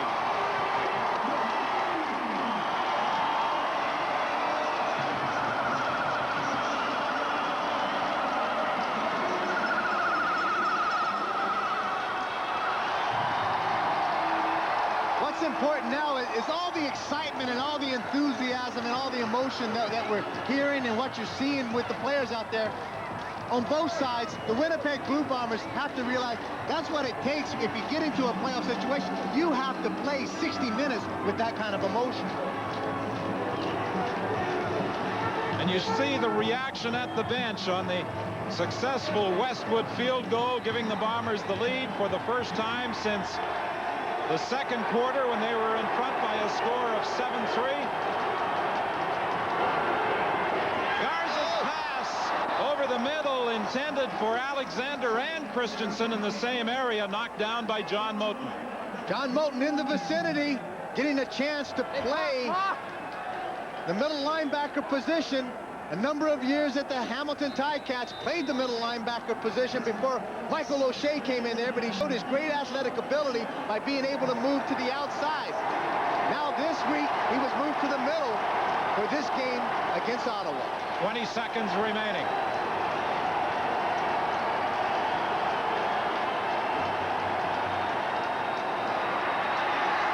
Garza keeps and is going to be stopped about 3 yards short of a first down. Initially, he was looking over to the sidelines for the team's leading receiver, Odessa Turner. Found that he was covered by Poole. And now with 14 seconds remaining. Well, Ottawa's doing something pretty smart right now. The old veteran James Ellingson is taking a knee, getting some attention medically to give Ottawa a little chance to get in the huddle. recoup some composure, and try to get on the same page for their next play. But I think at this stage, Cal Murphy and the Bomber coaching staff would be quite happy to see Sammy Garza trying to run, because they need a pass really to get into field goal range. Concerned look on the sideline of the Winnipeg Blue Bombers, especially on the face of Cal Murphy. Here it is, folks. 14 seconds on the clock. And the clock starts to run as Garza steps up, throws over the middle. Richardson makes the catch. There's a penalty flag in the play, and another penalty flag after the tackle was made with 5 seconds remaining. First call is going to be face mask and offsides, both against the Winnipeg Blue Bombers. Crucial penalties. Thankfully for the Bombers, there is only 5 seconds left to go. Can they run 2 plays in this time? Offside, Winnipeg, number 99. Face mask, Winnipeg, number 44. 20 yards penalty. First down, Ottawa. The 20 yards will take the ball down to the Winnipeg 47-yard line. 5 seconds remaining. It's time for a field goal, I think, Whit, or a punt.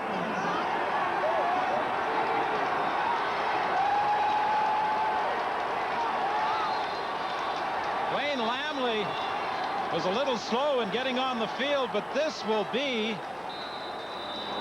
if it's successful, a 56-yard field goal, and Winnipeg has called a timeout. That's a crucial play right there. I'm not sure if Winnipeg had not, I'm sure they weren't prepared for the field goal attempt, but had they not called a timeout and that much confusion for Ottawa, they didn't have anybody on, they could have got a time count violation and a loss of down. Am I correct? I'm asking that, big guy. I think you might be correct there, Kep, because wait, you said you don't make mistakes.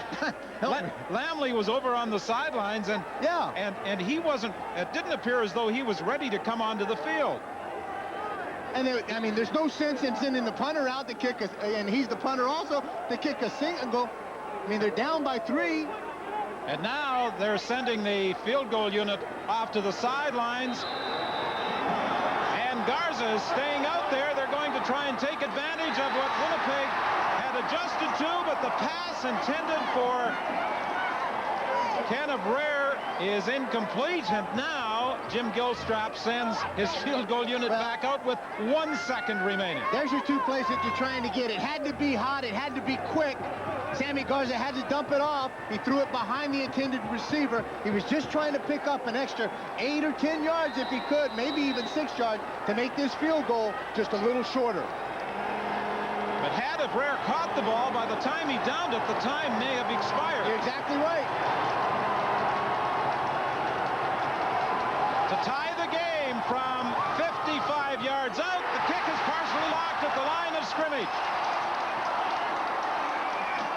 Penalty flags go down as Winnipeg recovers, but it really won't matter because the Bombers are heading to the playoffs with a 36-33 victory over the Ottawa Rough Riders. Their opponent next Saturday afternoon on CBC television at Memorial Stadium in Baltimore, the Stallions, the Grey Cup finalists of a year ago. With the Winnipeg Blue Bombers showed a tremendous amount of character of coming from behind, and also at a time some crucial penalties against Ottawa enabled them to make this victory a big success for Winnipeg and the community. Well, disappointment, I know, for the Saskatchewan Rough Riders, particularly when Ottawa jumped into the lead here at Winnipeg Stadium. But the Winnipeg Blue Bombers dashed any hopes the Riders had. They controlled their own destiny, and they are headed for the postseason once again. Now let's go down to Scotto.